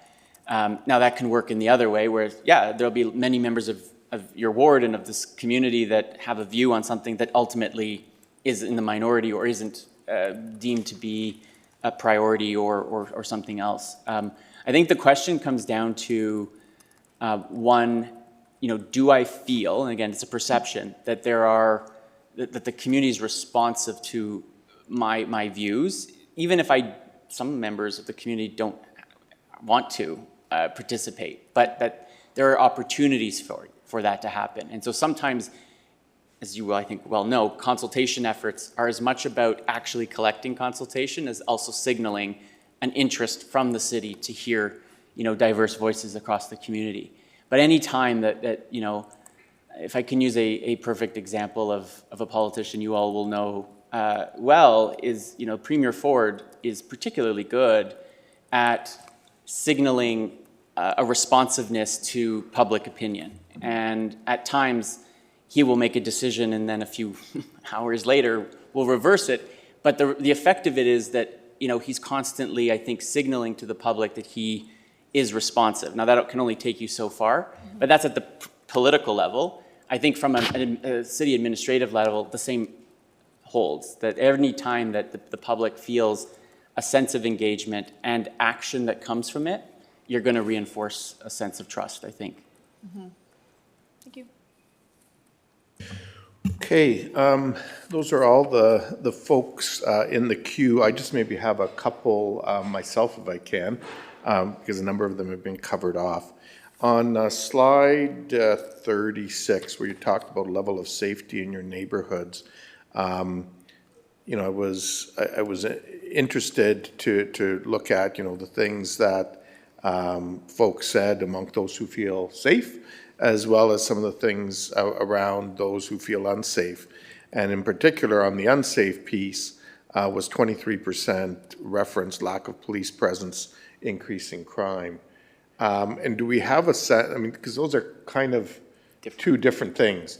And do we have a sense of how maybe that has divided up, or how you can relate that to maybe other survey work that you've done? Well, Chair, I think that's a great question. I think we should flag that actually for my team to go and see if we can divide those, because you're right, I think they may conflate two different actual responses. And so I think we'll first look at that. Okay, sorry. That's okay. Trying I to know. deal with. Okay, thank you for flagging that, because it is one that we hear in different ways on a regular basis, both in terms of presence in the downtown, as well as presence in the suburban areas of the city. The other question I had is on the growth piece, and I'm gathering that without doing additional work, we can't, it would be hard to sort of get at that data, but the challenge with growth is that people, generally don't like it and find it a stressor. On the other hand, we know that growth is also a way of keeping taxes lower and so on, which people also don't like. So is there a way of kind of coming to terms with that from the data that's collected, or is that future work that maybe needs to happen? Well, I come back to, thanks, Chair. I would say I come back to, I think it's on slide, let me just tell you what slide that is. Slide 50, the follow-up open-ended question on direction of the city. And those who thought that the city was headed in the right track, 1 in 5 mentioned in some way a belief that there was a strong future planning and growth vision for the city. I think that shows that you can actually have growth at the same time that you have social license for that growth. And that it requires, I think one of the reasons that I'm going to, again, give you an editorial view on the country as a whole, is one of the reasons we saw over the period coming out of 23, 24, this real shift in public opinion towards growth and immigration broadly was in large part because people felt that particularly the federal government didn't have a plan to help mitigate the effects of that growth on the services that people required. So I think you can sustain and build support for growth, to your point, to help feed the tax base in order to keep a community sustainable by signaling that council and the city are thinking about how do we constantly mitigate and manage that. And again, I think for the longest time, there was not a lot of pushback on growth until people believed it was having a negative effect on their quality of life. And so I think we can return to a point where you can grow and the public is cheering for that, as opposed to many of them actually questioning growth in the first place. Yeah, and I think some of that may have, some of that may have come to fruition partially because, from a regional perspective, we talked about, at the region talked about being 1 million ready and so on and so forth, but then the water issue came up, and that really created a disconnect for people, which I think probably reflected in some of this. And the last question I have is, you talked about, folks having concerns around scarcity. And I'm wondering, and this may be follow-up work that needs to happen, but one of the things that I think, I hear is people looking for increased senses of belonging, of support, but not, obviously there's the financial support and, initiatives that the city can undertake, but also support around mental health, anxiety, belonging, all of those things. There isn't anything in the work that's been done thus far that speaks to that. Would that sort of need to be more follow-up work? Well, I think the one part of the survey that we did, I think, touch on that is where we looked at the importance of, for example, community and recreational services tied to improving that. And that the one area where the most respondents said it's important is on mental health and then physical health and wellness. So I do think that overwhelmingly residents do connect the need for the role that the city plays in providing programming and creating, space for members of the community to come together. And, I like to sometimes think get past a world that feels kind of a little bit uncertain. I think more and more, that is the role that I think the city can play in doing that, right? So I do think there may be more work that needs to be done to understand the nuances there, but this survey did validate that hypothesis that people do see a connection between those city services and programs and those outcomes for people in the community. Yeah, no, and just in closing, and then I see Councillor Michaud has keyed in again. I would just say, thank you for all the work that you've done. I get this, it's part of what you do. It's what your firm does. But I always find moments like this as a bit of a gift for both council and staff to get a sense of where the community's at. We hear, where people are feeling good about things. We also hear where people are feeling not so good about things. And while, we may be doing better, as you pointed out, in a number of areas, better than other municipalities our size across the country right now. And let's be honest, as you said right at the beginning, a very challenging time for our country and the world. I think this also ultimately provides an opportunity for us to really dig deeper and see in the next term of council how we help support the community in advancing through some of these issues in a time that I'm a positive cup half full kind of guy, but I think some of the challenges are going to exist at least for in the short to medium term, without question. So thank you. Chair, if I just might, I always take advantage of this moment because I do work with a number of different municipalities and I have this chance to speak in front of elected officials. I always like to say, you run an organization much like a telecom company in the fact that you rarely, and I say this only because how many times do people call Rogers or Bell and say, thanks so much that my cable works? No, you usually only get a call when something doesn't work, right? And so these are moments to reflect on the fact that actually for the vast majority, of the members of your community, they're quite happy. They're very happy to be living in this community. They think it's a great quality of life. And so, like, those calls you get are important, but they're often not representative of your constituents. And this is a chance for you to get a representative view of what's going on. So I think it's always a worthwhile, it's also in my self-interest that you continue to do that. But nonetheless, I appreciate you working with us as well. Yeah, thank you. I'm just going to go to Councillor Michaud then. If she's in the queue. Go ahead. Thank you, David. I read this report very early in the morning, 4 o'clock, and when I got to page 55, that's what really resonated with me. Kitchener does not have a service problem, it has a confidence problem. The path forward is about proving the city can manage growth and affordability in a way that protects what residents already value. So in 2024, there was a lot of development going on. There was a lot of growth happening in that, and the narrative was, you build more and it will become affordable. It doesn't seem to have happened. Can you kind of speak to that at all with this results of the survey? Yeah, I think to me that statement is also about what I alluded to in my opening remarks. Is I do think most residents of your community, as most Canadians, are just seeking a sense of reassurance, right? And when I say confidence, that's what I mean. That things are, for the most part, this survey suggests, very good for people in this community. Most of the services they give very high marks. But it's the question that's lingering in their minds, and it's not because of any doubt in the city, it's doubt generally, that we're going to be able to sustain that quality of life. So very much people are in a sense of protection now, right? I don't think it's an understatement. Why, again, I'm going to speak to the provincial government.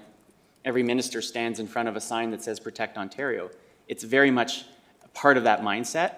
So to your point about 2024, I think, yeah, sometimes people are going to reflect back and say, well, that claim was made.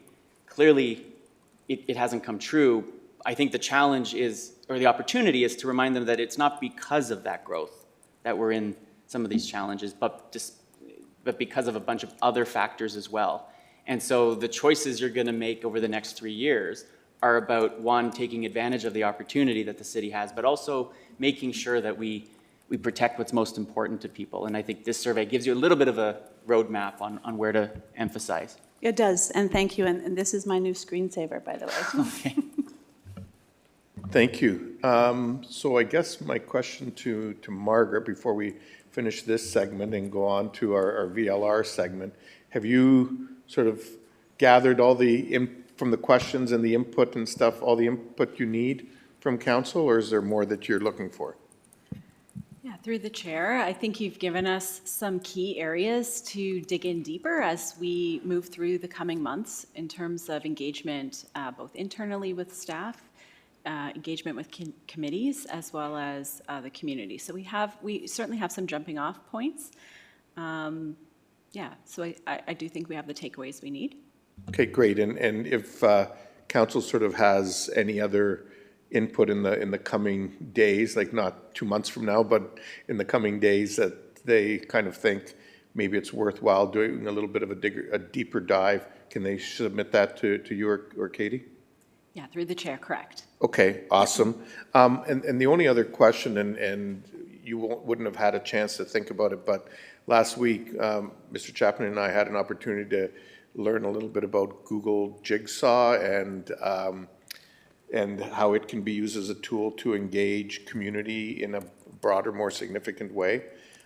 So I would ask us to maybe we can have an offline conversation around that, because I think that may be a way to do a little bit more work in that space.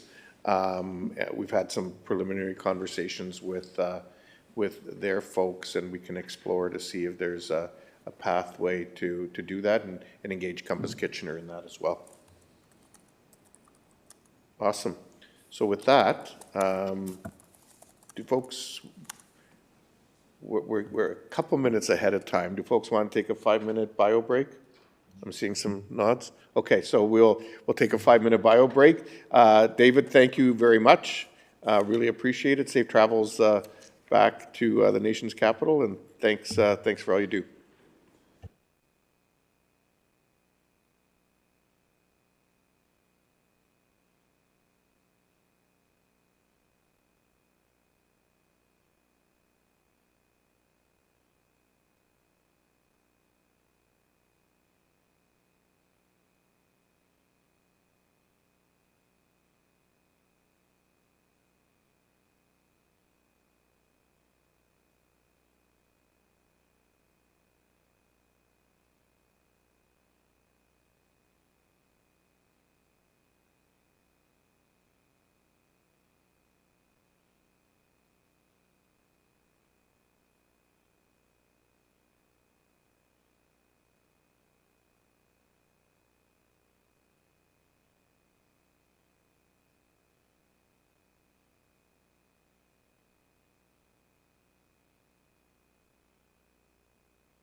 Actually, clerks, are we okay?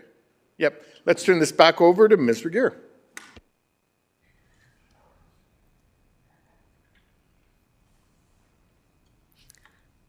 All right, thanks everyone. The next initial input into our strategic planning process is a voluntary local review. This is undertaken in partnership with the University of Waterloo. We all know the City of Kitchener is committed to the UN SDGs, and this framework has been used in our strategic planning process since 2019. The SDG framework allows Kitchener to align our local priorities with global, social, environmental, and economic goals.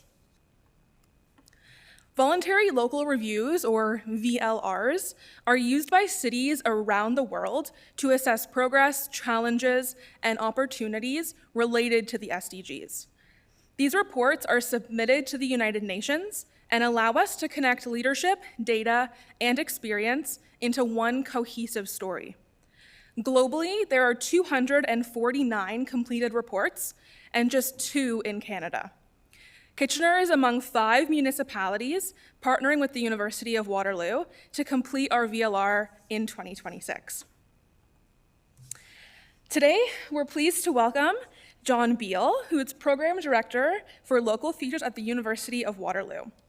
John's career has focused on bringing diverse groups together to foster collaboration, impact, and trust. John, I'll pass it over to you. Thanks. Thanks, Katie, and welcome, John.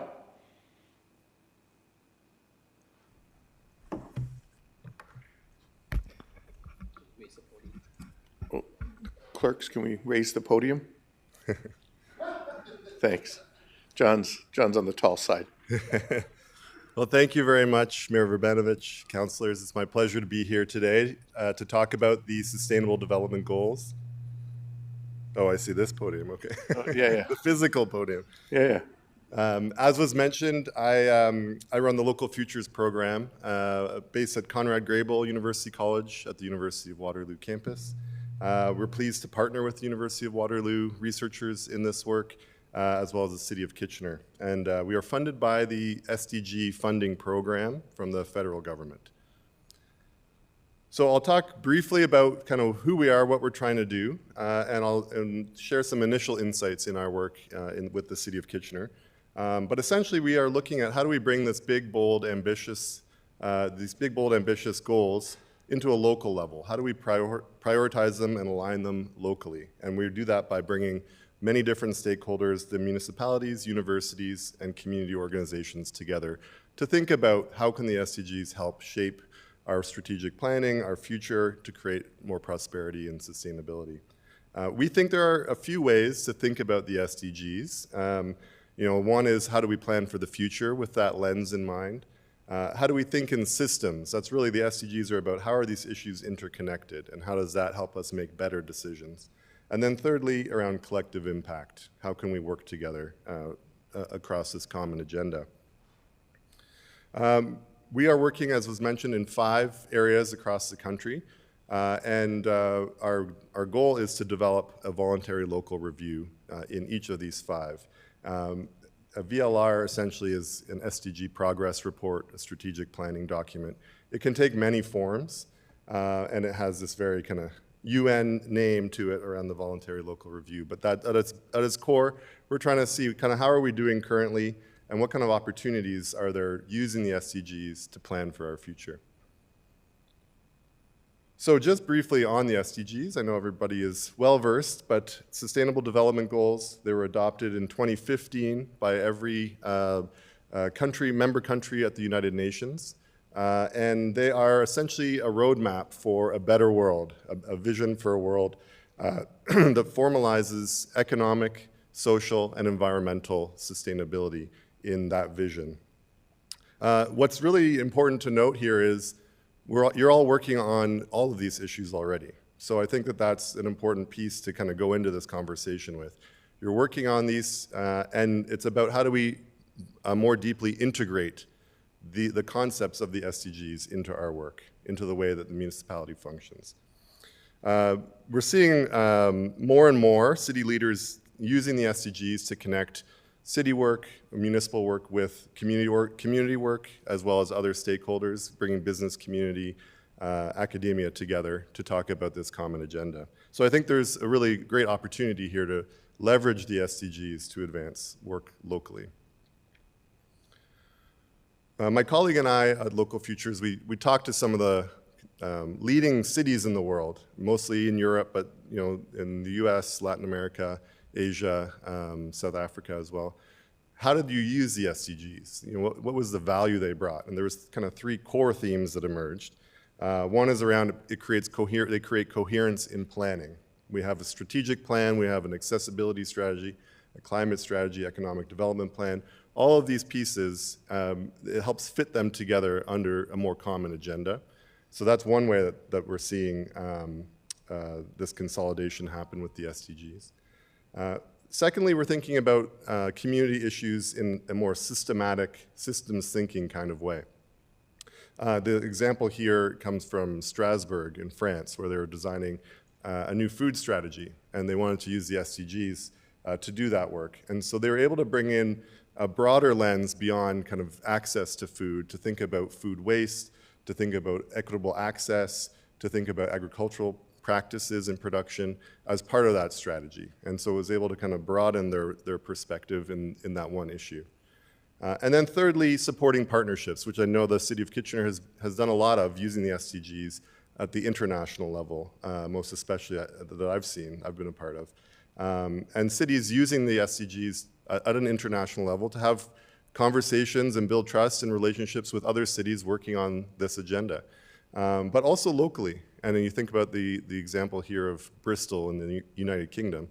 They created an SDG alliance to bring together stakeholders from the business sector, from the municipality, from academia, community, to come together to meet regularly to talk about shared issues in the community and to help advance that local action to a regional, a national, international stage as well.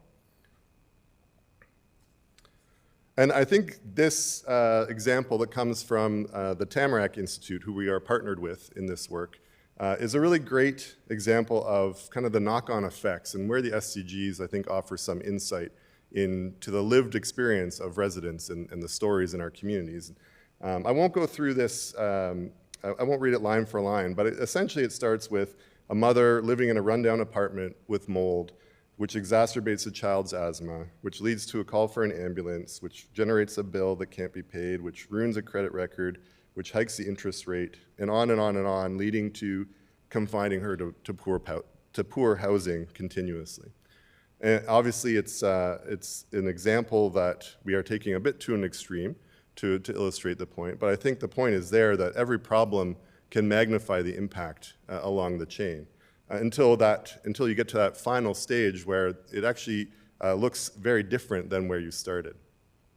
And so I think the SDGs offer, this is kind of the insight I think that they bring, is to think about how are everyday people interacting with these issues and what are those impacts on their lives. As was mentioned, there are 249 voluntary local reviews that have been submitted to the United Nations.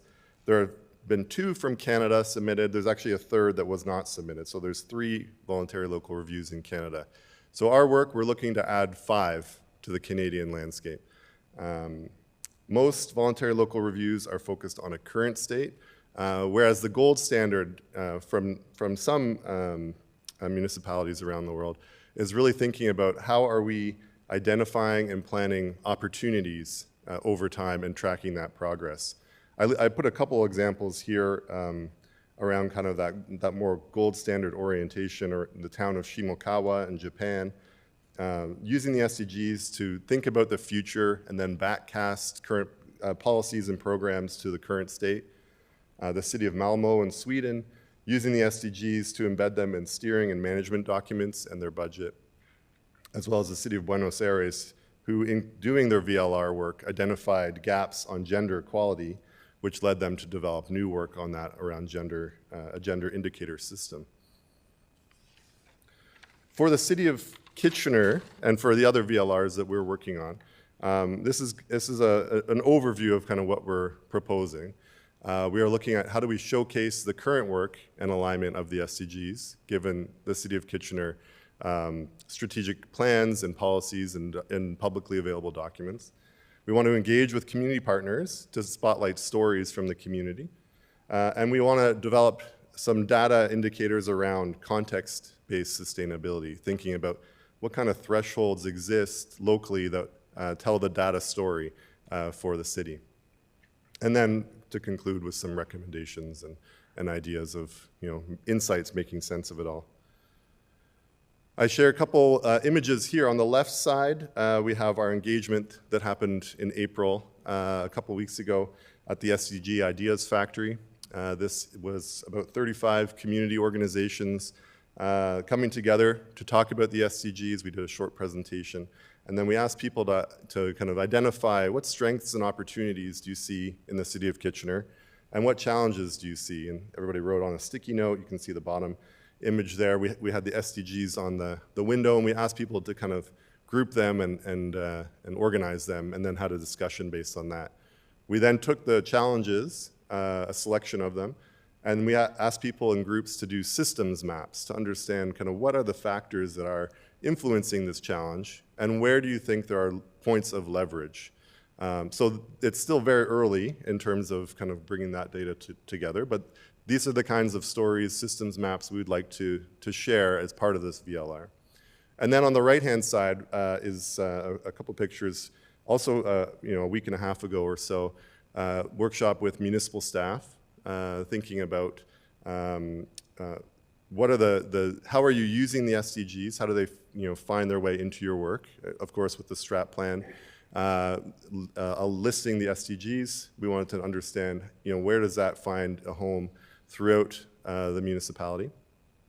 But then also carrying forward those challenges identified in the community session to do an activity where we dive into some of those challenges and understand why do those persist, why do they exist, and then what would be within the municipality's sphere of influence, what kind of leverage points exist.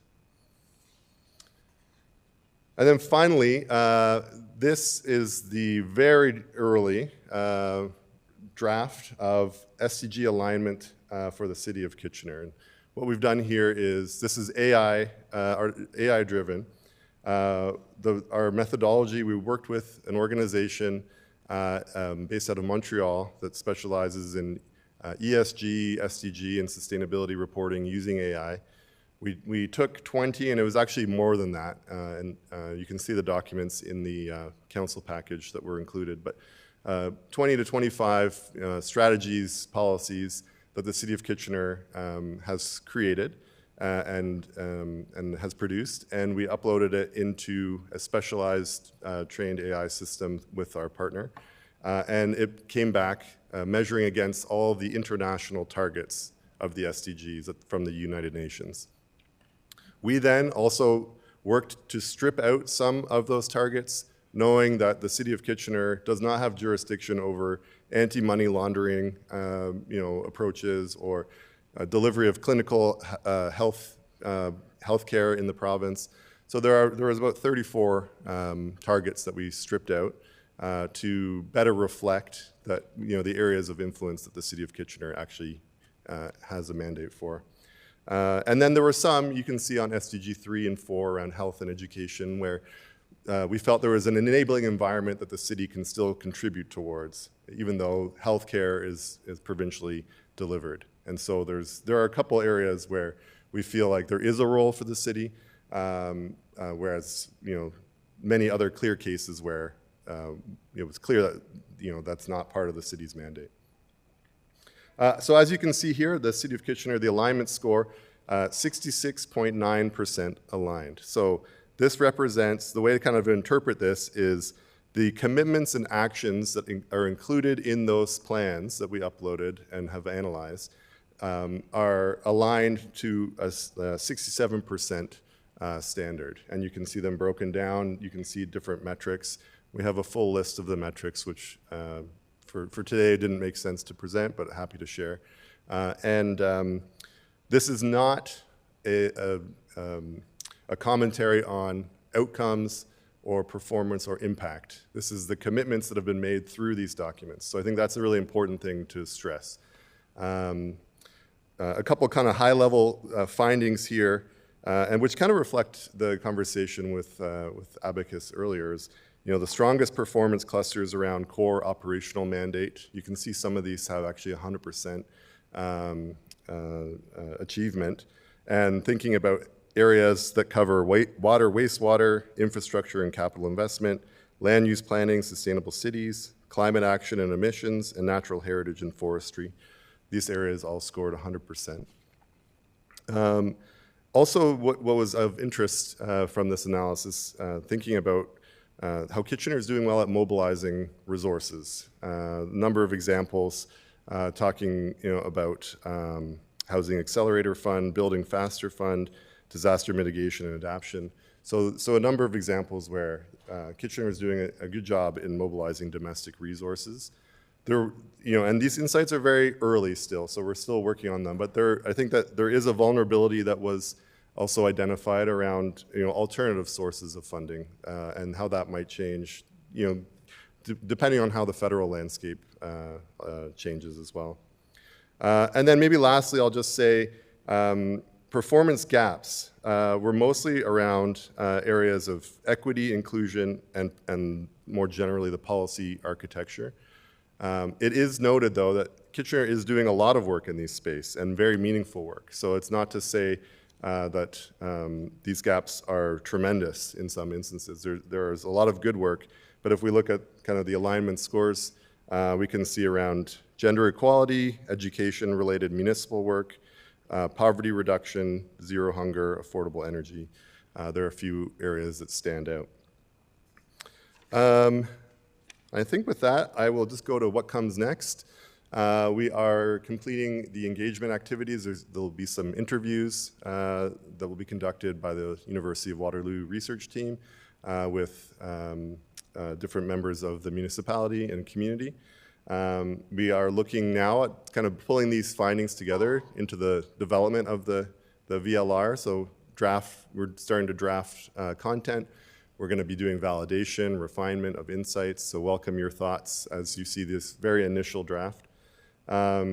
We will be preparing something high level for council in advance. This will be in June, in advance of the UN meetings in July, so that you can have some speaking points to that effect while attending. And then looking to have a draft ready for the fall of the VLR and finalize that for the winter. So that is that from me. Thank you very much, everyone. Thank you very much, John. Great presentation and great body of work. We do have some questions for you, Councillor Singh. Yeah, thank you, John. I think this is great that this is coming shortly after, looking at our overall survey and seeing exactly the priorities of those that participated where, those priorities lay, as opposed to, what we might think is the best course of action. Personally, myself, I'm a strong supporter of, the EU initiatives and SDG goals. But again, the survey did outline a greater emphasis, encouragement from our residents to focus on core responsibilities as well. Some of it, you outlined as the metric that some are beyond our jurisdiction and some are well within our jurisdiction as 100%. But I do want to distinguish, and I think we referenced this as part of the survey as well, of the region and the city of Kitchener. But sometimes we're too willing to take on the larger umbrella. In here, you outlined below water in many cases that tends to be the region also when we're talking about, the stewardship of the Grand River. We're talking about clean water. We are a water delivery source. We don't procure, we don't treat the water. That's the region of Waterloo that's outlined as 100%. When we're talking about climate change, yes, there's a lot of initiatives to climate change, but we have very small levers that we can affect. But we hear jumping up and saying, hey, 100%. But same as healthcare and education, yes, we can help to influence, but it isn't 100%. And we address that. The healthcare and education isn't 100% because there's a mandate of other orders of government. Should we not outline for these as well? Thank you. Yeah, I mean, I think, I always get nervous to say 100% achievement on climate change because it's, this is such a deep issue. I think what this represents is using the City of Kitchener strategic plan, different policies and documents to understand what kind of commitments have been made by the city. And that's really what we're measuring, what kind of actions are being talked about in those plans. When it comes to actually the water delivery, addressing climate change, these are huge factors. We're not able to measure impacts or the outcomes of that work. And I do get the point about the region versus the municipality. We did try to strip out regional targets that we felt were more appropriate, that the city didn't have jurisdiction on. There may be others in here that we can look at and would welcome your feedback on. Yeah. Thanks, Councillor Singh. Councillor Chapman. Thank you. Thank you for the report. My question has to do with alignment versus outcomes. So you said that those percentages you showed us are focused on alignments, not outcomes. Would it not be more valuable to speak of outcomes rather than alignments? Because if you speak of outcomes, what you're losing are, we have a SDG that says zero hunger, zero poverty. And you can say, yeah, we align with that because we worry about people, but what value do those numbers have? Through the chair, thank you. I agree, yes, it would be. Impacts, outcomes, much harder to measure. I think a much deeper process required. I think the value from this exercise really is centered on the ability to understand, are there gaps? Are there areas of strength where we are really devoting our resources and seeing that performance? Are there gap areas that we can pull forward and have conversations around with community members? So I think that when we look at kind of the AI analysis, I do think it could go further. I think it's a bit of a different process to do that, one that we weren't prepared for in terms of a methodology. It's a much different process. So I think that's why we see it the way it is. Right. My other question has to do with, creating false expectations. So to think that we can have a world with zero poverty and zero hunger and, sustainable resources everywhere, does that become a discouraging goal? Impossible to reach, given the capitalist world that we live in? Through the chair, yeah, thank you. It's, I think the SDGs, their power is in presenting a vision. So, I think it depends, on your perspective. My perspective, I think, is it's a hopeful vision, and you need to kind of have that, I think, in order to move towards it. There's, I didn't include it in this presentation, but I do it in my community work, my community presentations. There's a quote from President Kennedy referring to the moon landing, talking about we need to define our goal clearly, we need to help people move irresistibly towards it. And I think that's what the SDGs really offer a lot of value in. I do take your point, though. It might be demotivating for some or provide a false sense of what we can achieve, but I think we need that lofty ambition at least, and thank you. Okay, thank you. Okay, thank you very much, Councillor Chapman. John, that appears to be all of the questions. I think your comment there around the goals are meant to be just that, something for cities and regions and countries to aspire to. I think we know from the Millennium Development Goals that existed from 2000 to 2015, they really were brought in place very much at a national level, and they tried to take a top-down approach to things, and they weren't successful. And I think on the SDGs, the attempt all along has been to recognize that it really needs to be a grassroots bottom-up approach that sees cities and hence sustainable cities and communities in Goal 11 being in place, and civil society and so on, and striving towards it. And next year, actually, the conversations will begin around what comes after 2030, and will it be SDG 2.0 or will it be something else? Which no doubt the municipal sector and others will engage in that conversation going forward.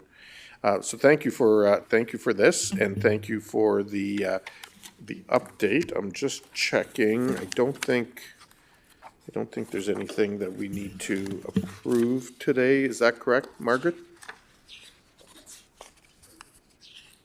Yeah, that's okay. That's correct. Okay, thank you. So thank you to you for coming in and sharing that. And James, thank you again for all of the great work that Compass Kitchener is doing, and of course Margaret and Katie for all of your leadership. This is an important body of work that will sort of guide the transition from this council to the next, and the aspirations of the community for the next 4 years. Margaret, do you have any sort of closing thoughts, or you or Katie or both of you? Through the chair, no, we appreciate the time of council. I think this last discussion, we were looking to see if there were any particular themes that from the presentation, from the report that John shared, that council wanted us to dig in deeper. But I think people were ringing in at the same time for that. So I'm not hearing anything. So we're happy to continue to work with John to identify some of those areas to engage the community further. Great, and I guess just like on the other one, if folks have any inspirations over the next few days as they reread things at 4 in the morning or 4 in the afternoon, they can certainly share that information with the two of you. So thank you, everyone, and I think that's it for special counsel, correct, Madam Clerk? Yes, thank you. And I think we'll just. We probably don't have enough time to go back to caucus before the 5 o'clock. And do the kids come at 5 or 5:30?